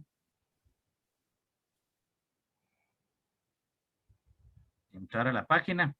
O si no, la vemos al final, tal vez. Vamos a ver la página al final, cuando terminemos la presentación. Pero en esa página van a encontrar absolutamente todos los datos que acabamos de ver para todos los plaguicidas que existen en el mercado. Todos los estudios anteriores al final se llevan a lo que es la etiqueta y el panfleto, ¿ya? Un resumen de todo lo anterior llega en forma práctica a la etiqueta y el panfleto. Y es precisamente las instrucciones para que un agricultor pueda utilizar ese producto en campo correctamente. Si lo hace de acuerdo a todas las instrucciones, el producto no va a causar daño. Ustedes conocen las etiquetas. Esta es una etiqueta de plaguicidas. ¿verdad? Esta es una etiqueta de 3 cuerpos, es una etiqueta normal de un plaguicida. Esta es un herbicida. Y trae un montón de información. Por eso es tan importante siempre leer las etiquetas y el panfleto. Siempre las etiquetas traen una frase que dice alto, leer la etiqueta y el panfleto y consultar al profesional en ciencias agrícolas. Trae un montón de información. Traen precauciones y advertencias de uso, pictogramas, qué equipo utilizar, qué equipo de protección utilizar. Trae síntomas y signos de intoxicación, tratamiento médico, todo el nombre y composición del producto, la cantidad del contenido, y las frases de la categoría toxicológica, la franja de color y las frases de advertencia. Trae también quién lo hizo, quién lo fabricó, las medidas de protección al medio ambiente, algunas advertencias de uso, aviso de garantía, el número de registro, número de lote, fecha de formulación y fecha de vencimiento. Eso es básicamente la información que trae la etiqueta. Y aparte viene el panfleto que viene inserto, ¿verdad? Como los panfletos igual de las medicinas, que trae más información y sobre todo información importantísima para la parte agronómica. Aquí también trae las frases de advertencia, la casa comercial, tipo de formulación. Aquí ya viene, por ejemplo, el uso agronómico, para qué se utiliza el producto. Trae el modo de acción del producto. Trae qué equipo de aplicación es el recomendado que se tiene que usar. Trae todo el equipo mínimo de protección que se tiene que usar cuando uno aplica el producto. Luego trae una tabla completa de las recomendaciones de uso. En qué cultivos usar, porque cada cultivo tiene que ser aprobado. Yo no puedo usar el producto en todos los cultivos, si únicamente en los cultivos aprobados en la etiqueta. Aquí está el tipo de cultivo y trae todas las plagas a las que va a controlar, todos los insectos o todas las malezas que puede controlar. Trae la dosis correcta que hay que usar por hectárea o por manzana o en algunas otras dimensionales, que es la dosis recomendada. Uno no puede usar más de esa dosis, ¿verdad? Y trae algunas otras recomendaciones. Trae, por ejemplo, algo importantísimo, intervalos de aplicación. Cada cuánto puedo aplicarlo. No, pues, no significa que yo lo aplique hoy y lo vuelva a aplicar mañana y después pasado. No, trae intervalos de aplicación para dar lugar a que el producto se degrade correctamente, no cree resistencia y otro montón. Son intervalos que hay que siempre, ¿cómo se llama? Hacerle caso. Trae el periodo de reingreso, por ejemplo. Yo apliqué hoy, ¿en cuánto tiempo puedo volver a entrar al cultivo tratado? Y importantísimo, el periodo de carencia o PHI. Periodo de carencia es, yo apliqué hoy y después de esa aplicación, ¿hasta qué tiempo puedo cosechar? Todos los productos traen eso. Hay productos que dicen, bueno, tiempo de periodo de carencia es 1, significa que yo apliqué hoy y solo tengo que esperar un día y después de un día yo puedo cosechar. Hay otros que traen 5 días, una semana, o qué sé yo, ¿verdad? Trae número total de aplicaciones que puedo hacer. Por ejemplo, yo puedo hacer aplicaciones cada 4 días y solo puedo hacer 7 aplicaciones en total por ese cultivo específico. Todas estas recomendaciones son las que permiten que al final los cultivos mantengan sus LMR legales en su límite. Si nosotros no hacemos esto, pues no podemos garantizar la inocuidad de los productos al final. También, bueno, más de precauciones de advertencias de uso, normas de cómo se tiene que almacenar, todos los síntomas, signos de intoxicación, todos los centros de información toxicológica, tiene que traer ese número, las etiquetas y todas las medidas para la protección al medio ambiente, todo lo que se tiene que hacer con el manejo de sobrantes, envases vacíos, por ejemplo, y todos los datos de la empresa comercializadora y los datos de registro del producto. Si se dan cuenta, aquí es donde viene toda la información importante para lograr que yo aplique correctamente y logre productos inocuos. Esto es importante y esto es lo que siempre tenemos que recalcar en todos los agricultores. Si lo usamos mal, pues vamos a tener consecuencias de riesgo. Bien, vamos a ir un poquito rápido porque ya se nos está acabando el tiempo. Vamos a ver un poco sobre las propiedades físico-químicas. Vamos a ver un poco sobre cómo se clasifican los productos. En primer lugar, está el ingrediente activo, que es básicamente la parte responsable de la formulación ¿cómo se llama? La parte responsable de la actividad biológica. El ingrediente activo, así se le conoce, es el que hace el efecto contra la plaga. Normalmente te viene purificado y es el que se utiliza para hacer las formulaciones. Siempre trae un nombre químico que es dado por la UPAC. Por ejemplo, aquí está el nombre químico dado por la UPAC. Trae un nombre común que es como generalmente se conoce a nivel internacional, que es dado por la ISO. Este es, por ejemplo, aquí puse el ejemplo de la trifluoralina. El nombre común siempre viene en inglés, trifluorin, y siempre normalmente trae nombres comerciales.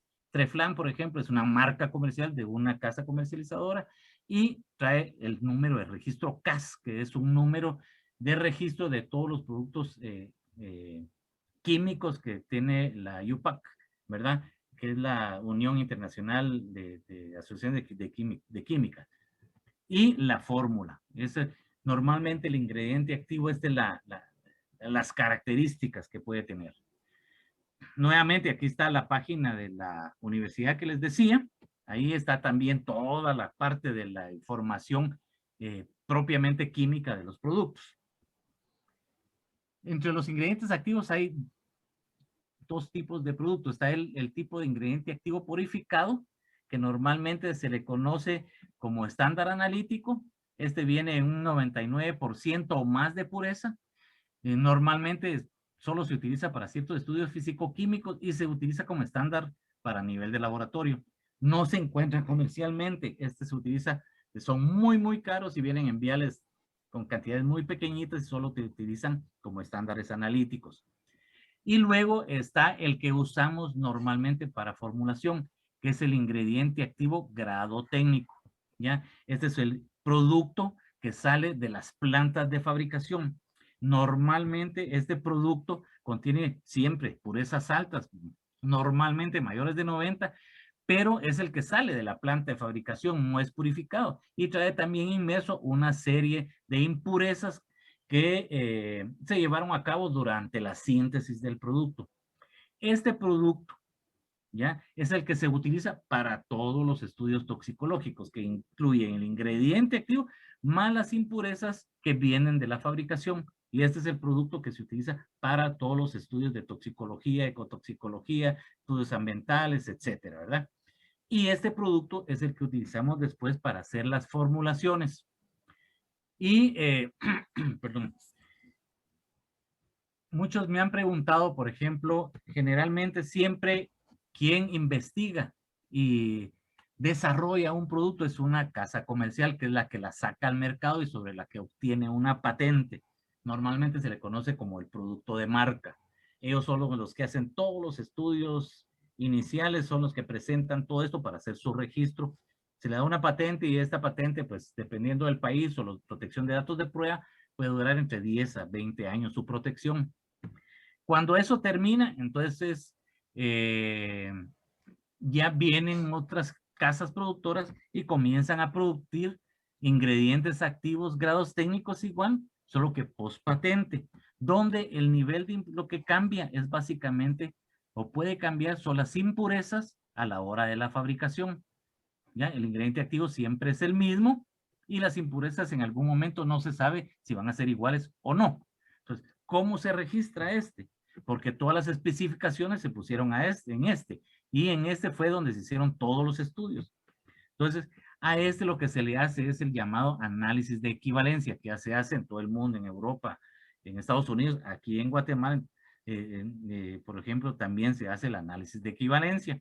Y básicamente lo que se hace es hacer una comparación entre este producto y el producto en el cual se hicieron las especificaciones. Se analiza la identidad, el contenido, todas las propiedades físico-químicas, se ve la ruta de síntesis, se ven todos los límites de impurezas, tanto relevantes como no relevantes, y los resúmenes toxicológicos agudos. Después de hacer este análisis, entonces se hace el análisis y lo que se determina es que el nivel de riesgo de este tiene que ser igual o menor que el del primer producto. Y entonces ya se registra. Esto lo aclaro porque muchos me dicen, ¿qué pasa con todos los productos que ya son genéricos o que son post patente?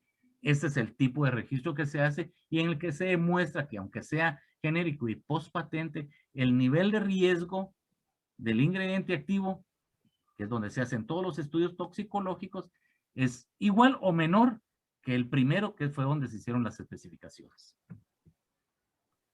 Y luego, pues ya viene el producto formulado, el producto como ingrediente activo, grado técnico, que es el que sale de la ruta de síntesis, pues no se puede utilizar en campo. Entonces ahí hay que formularlo. Eso pues mejora la eficacia, mejora el manejo y la seguridad para a la hora del usuario, para que se pueda utilizar bien en campo, que se pueda hacer adecuadamente la mezcla con el agua que es el solvente con el que vamos a aplicar, por ejemplo.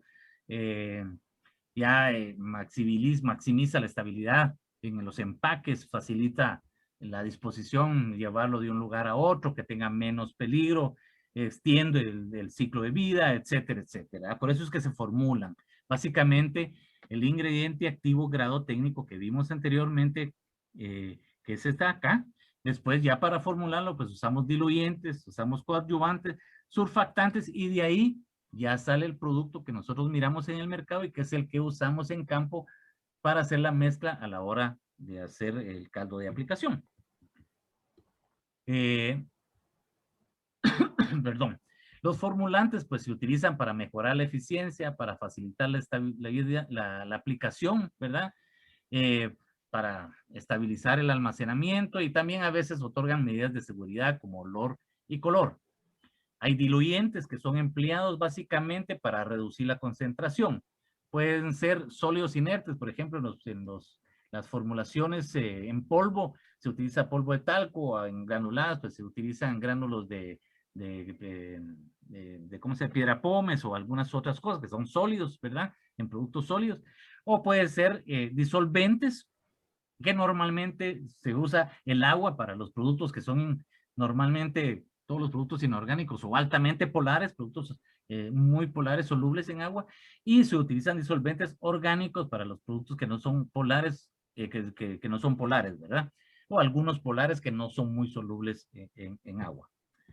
Luego se utilizan coadyuvantes, que son los que mejoran la eficiencia. Hay agentes de fluidez, hay estabilizantes, quelatantes, colorantes, antiespumantes, adherentes, espesantes, odorantes, un montón de coadyuvantes que también van dentro de la formulación, y algunos surfactantes que reducen la tensión superficial y ayudan a que la aspersión cuando llegue a la hoja pues moje adecuadamente la hoja, la disperse adecuadamente, y en algunas formulaciones se utilizan para formar emulsiones, ¿verdad? En agua. Producto, ustedes lo echan y se forma una como leche, que es la formulación. Esa formulación lo que hace es formar una emulsión en el agua y ya se puede aplicar. Los productos formulados lo que hacen pues es llegar al consumidor final, al usuario, de una forma que le sea fácil aplicarlo. Hay una presentación completa sobre esto que después en algún momento lo podemos ver. Y como hay un montón de tipos de formulaciones que dependen de la solubilidad del ingrediente activo, si es soluble en agua, si es soluble en bajas, si es soluble en solventes, depende del punto de fusión, y así se van desarrollando un montón de formulaciones que ustedes van a ver en el mercado. Algunas de las más importantes que se utilizan en nuestra región son estas. Por ejemplo, formulaciones líquidas siempre traen una sigla. Todas las etiquetas, ustedes van a ver una sigla después del nombre y la concentración del producto que tiene que ver con el tipo de formulación. Concentrados solubles, concentrados emulsionables, suspensión concentrada, etcétera, etcétera. Las formulaciones sólidas también traen sus siglas: polvo mojable, gránulos dispersables, granulados, polvo soluble, polvo seco. Hay algunas especiales como por ejemplo la GE, que son los aerosoles o los productos generadores de gas como el fosfuro de aluminio, por ejemplo, y RB, que son cebos, que normalmente se utiliza para control de roedores. Hay algunos lados donde se pueden encontrar la lista completa de los tipos de formulaciones. Ahí doy 2 links, por si alguno lo quiere copiar, ¿verdad? Y ahí se encuentran todos los tipos de formulaciones que hay. Luego, los plaguicidas también se clasifican de acuerdo a la acción biológica que ejercen. Y eso depende del problema que van a atacar. Si son insectas, pues producto se clasifica como insecticida, fungicidas si es hongo, herbicidas malezas, acaricidas, ácaros, arañitas, nematicidas para nematos, bacterias para bacterias, rodenticidas para roedoras y hay otros más, ¿verdad?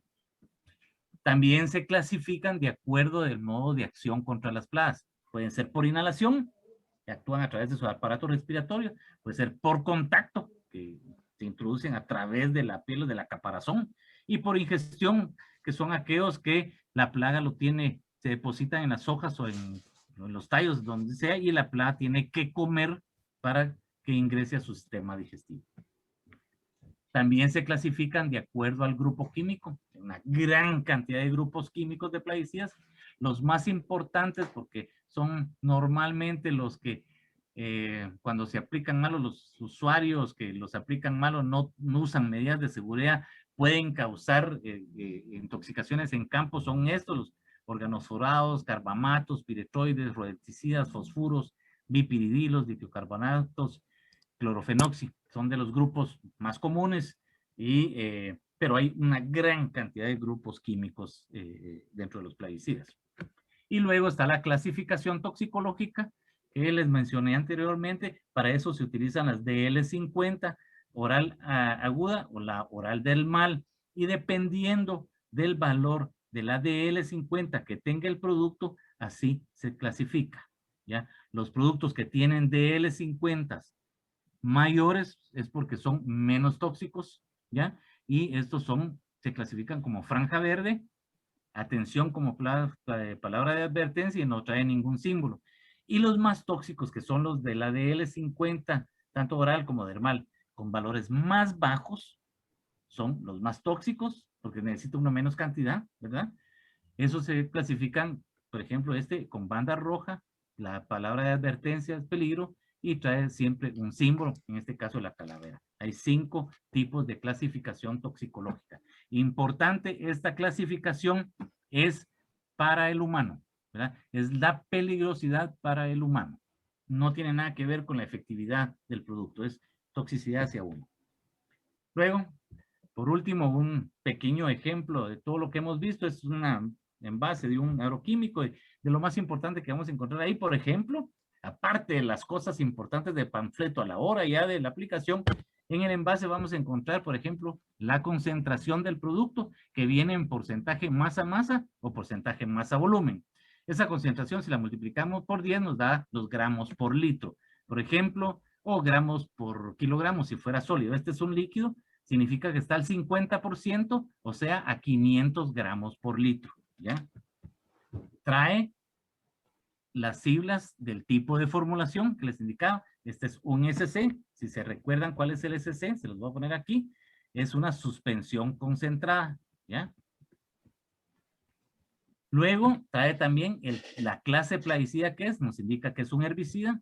Trae el grupo, la familia química, nos dice que es del grupo de las triacinas, y nos trae el nombre común en inglés, que es la ISO, que es la terbutrin, que es la terbutrina, ¿ya? Trae también el nombre químico completo de UPAC y trae la densidad y trae la composición del producto. Y en la parte de atrás siempre tiene que traer la fecha de formulación y la fecha de vencimiento del producto y el número de registro, que es importante. Aparte de toda la franja de color y ¿cómo se llama? Todas las frases de advertencia.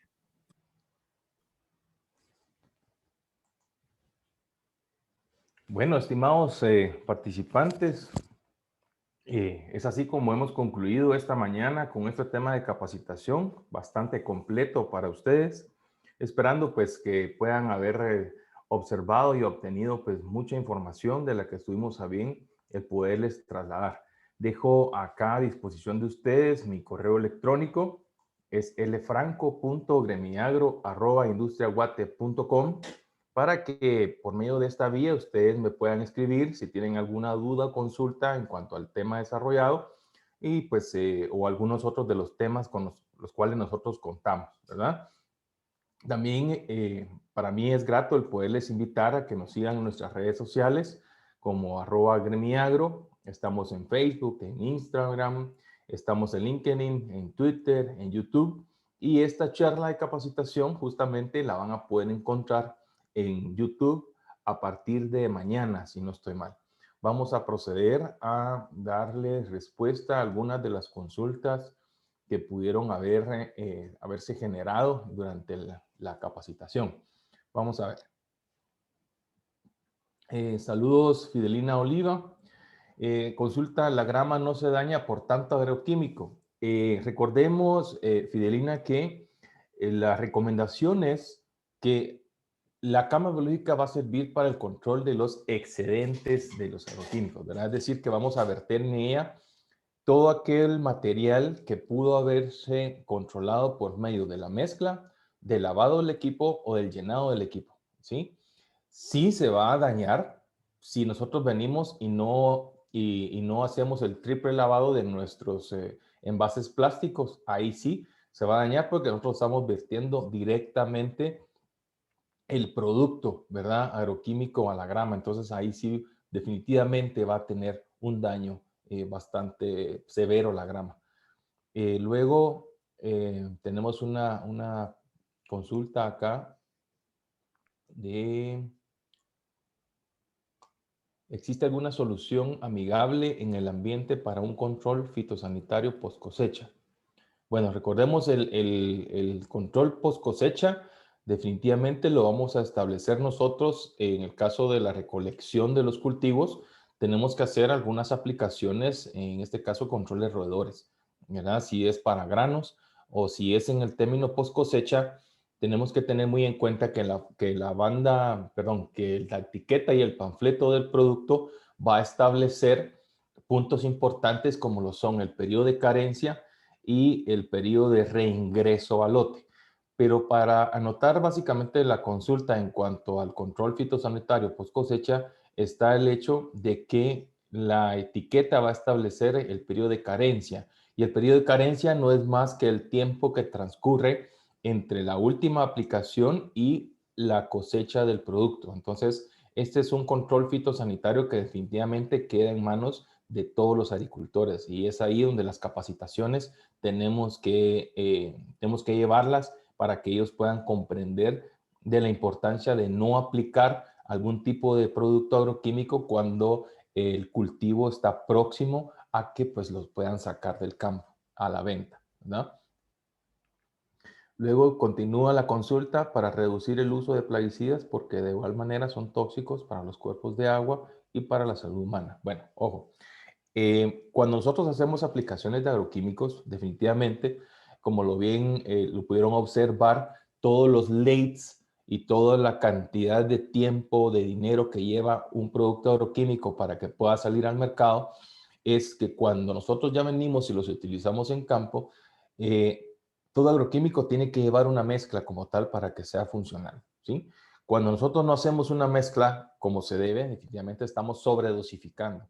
Pero si lo hacemos como es, todas aquellas gotas que no vayan a caer sobre el objetivo, en la maleza, en una enfermedad, una plaga, la que no vaya a caer dentro del objetivo que nosotros queremos, ese producto agroquímico definitivamente va a desaparecer. No es el hecho de que quede impregnado en el suelo y que pues eso va a ser un contaminante. Eso es totalmente falso. Lo que sucede es de que se va a degradar. La gota es tan pequeña para mantenerse activa que definitivamente no va a causar ningún daño en los cuerpos de agua o a la salud humana, pero vamos a hablar de los cuerpos de agua. Las recomendaciones como tales que podamos manejar las camas biológicas y que podamos manejar todas las mezclas, toda vez nosotros lo hagamos de una forma ordenada, que no estemos cerca de ríos, que no estemos cerca de alguna fuente de agua, alguna tubería de agua, algún pozo, algún nacimiento. Entonces también es parte de la cultura que nosotros tenemos que tener de que estamos manejando productos que si nosotros no lo hacemos como deben de ser, pues sí, pues claro, pueden ser un contaminante, pero eso ya es de la persona como tal. Y para la salud humana está el hecho de que podamos utilizar el equipo de protección personal en todo momento. Lo establece la etiqueta y el panfleto por medio de los pictogramas que ya pues justamente los traen inscritos, ¿verdad? Luego, saludos Carlos, buenos días, Carlos López. en el cálculo de largo para las camas biológicas, ¿por qué se consideró 2 el volumen de agua contaminada? Bueno, el cálculo que hicimos anteriormente fue un cálculo pues, de explicación. No consideramos los 2 metros. ¿Por qué fue el resultado de los 2 metros?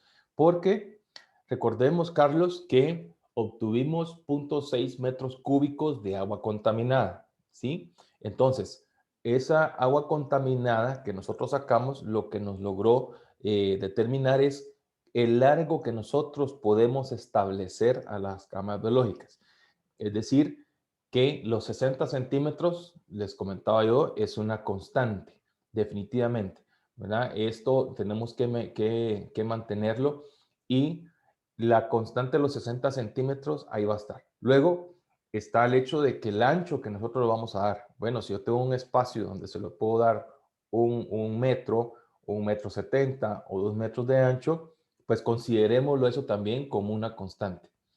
Pero necesito saber el largo y es ahí donde pues entran ya lo que son la gráfica o las fórmulas que les pude compartir, ¿verdad? Y pues voy a ir a ella para que pueda establecer un mayor entendimiento de esto. Vamos a permítanme. Acá está. Bueno, acá está. Entonces, como les mencionaba anteriormente, el ancho nosotros se lo podemos dar. En este caso, el ejemplo fue sobre el ancho de 1 metro, ¿verdad? Que fue este. Y el otro considerar es que la constante es de 60 centímetros. Bueno, entonces el largo al final fue el resultado de la multiplicación de 2 veces, ¿verdad? Lo que es la cantidad de agua contaminada. Este resultado lo vamos a tener por acá. Luego hacemos la multiplicación del agua contaminada por el metro de ancho y estos datos los vamos a dividir y nos va a dar como resultado los 2 metros que tenemos en lo que es el largo de la cama biológica. Es bastante sencillo de poderlo hacer, Carlos. Gracias por tu consulta. Luego, Carlos nuevamente mencionó, vamos a ver, se han disminuido las dosis de algunos compuestos químicos para plaguicidas, pero los nuevos compuestos tienen DL50 menor que los antiguos. Bueno, vean, aquí hay algo muy importante y la pregunta que hace Carlos es, ¿el nivel de toxicidad se ha disminuido con relación a los anteriores? Sí.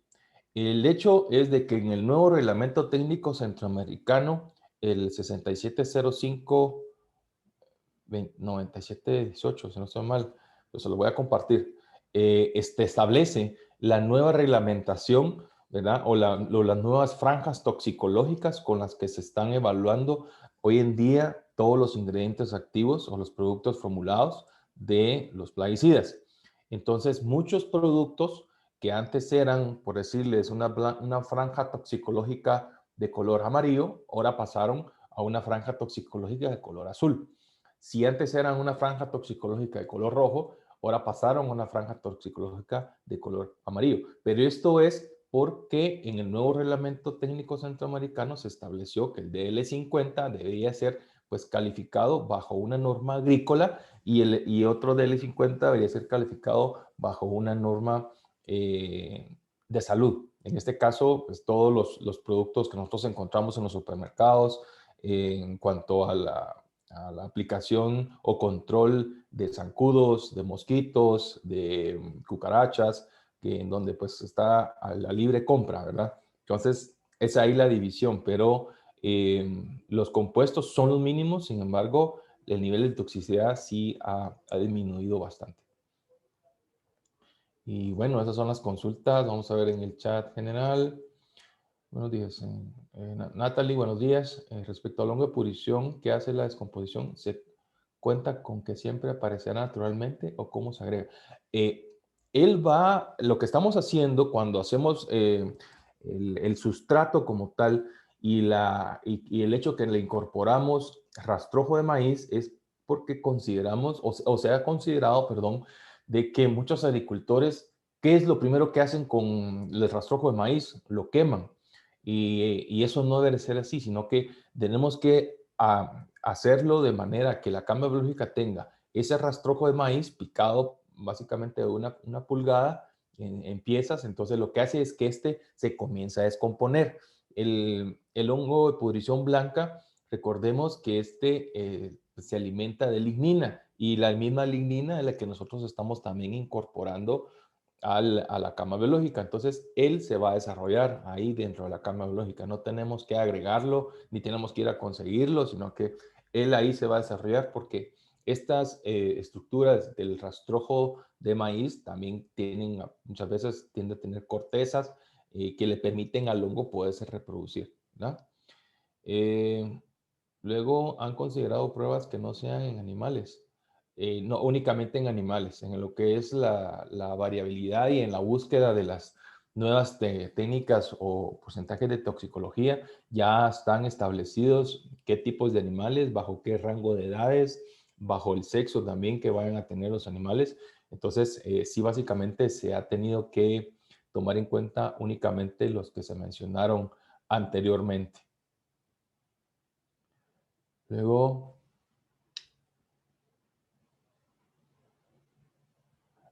José Vaca, ¿qué tal? Saludos.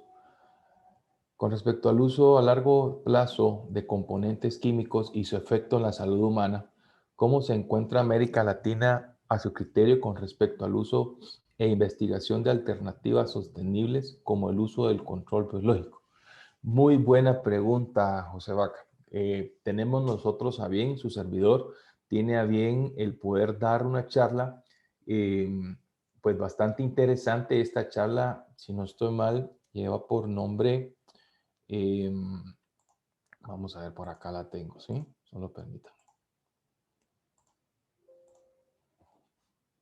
Vamos a ver, ya estoy acá. Esta charla que tengo a bien darla es sobre el tema de seguridad alimentaria. Entonces, justamente, José, a eso va tu consulta.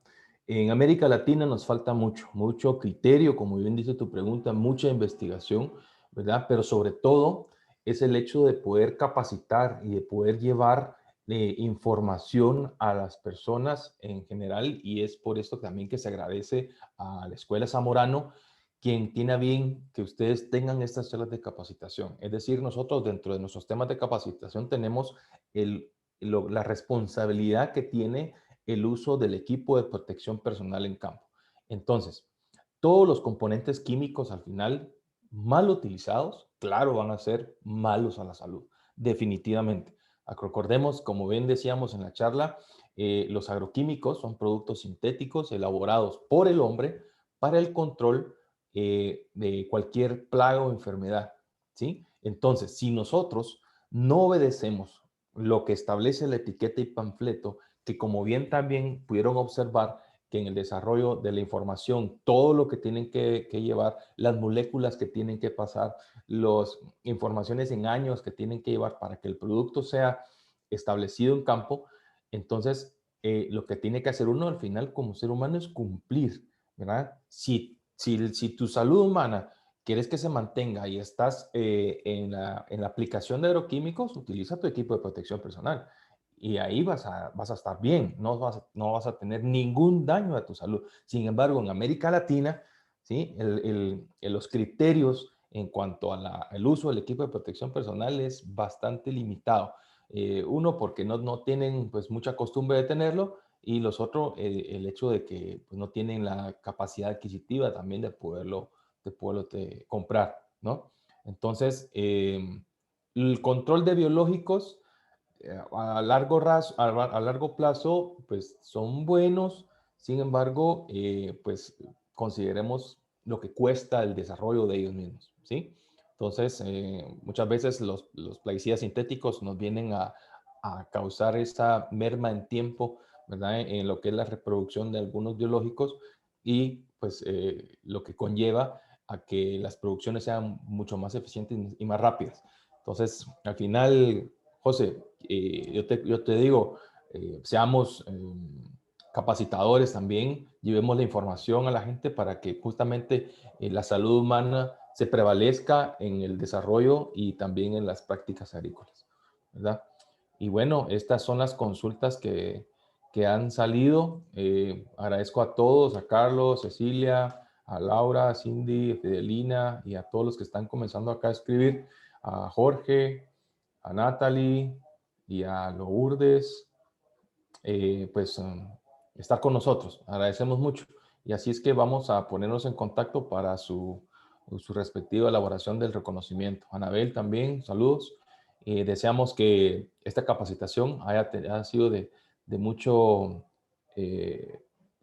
beneficio para ustedes y estamos totalmente a las órdenes. Deseándoles lo mejor en esta cintura de semana. A sus órdenes de siempre, Luis Alberto Franco, deseándoles un fuerte abrazo desde la ciudad de Guatemala y a la comunidad chapina también, pues saludos. Hasta pronto.